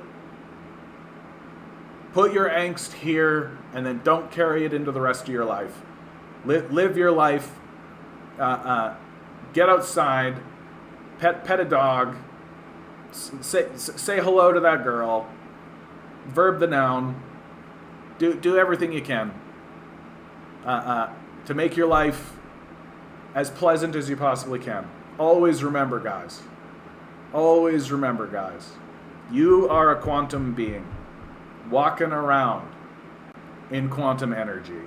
Will we have an election night special? No. We all know what's going to happen, Watson. I don't need to cry about it, dude. I don't need to cry about it. The billionaires are spending hundreds of billions of dollars to try to make it so that you never realize and you just stay the good little commodity they need you to be. Revolt, rebel, repent. Good luck. We're going to need it.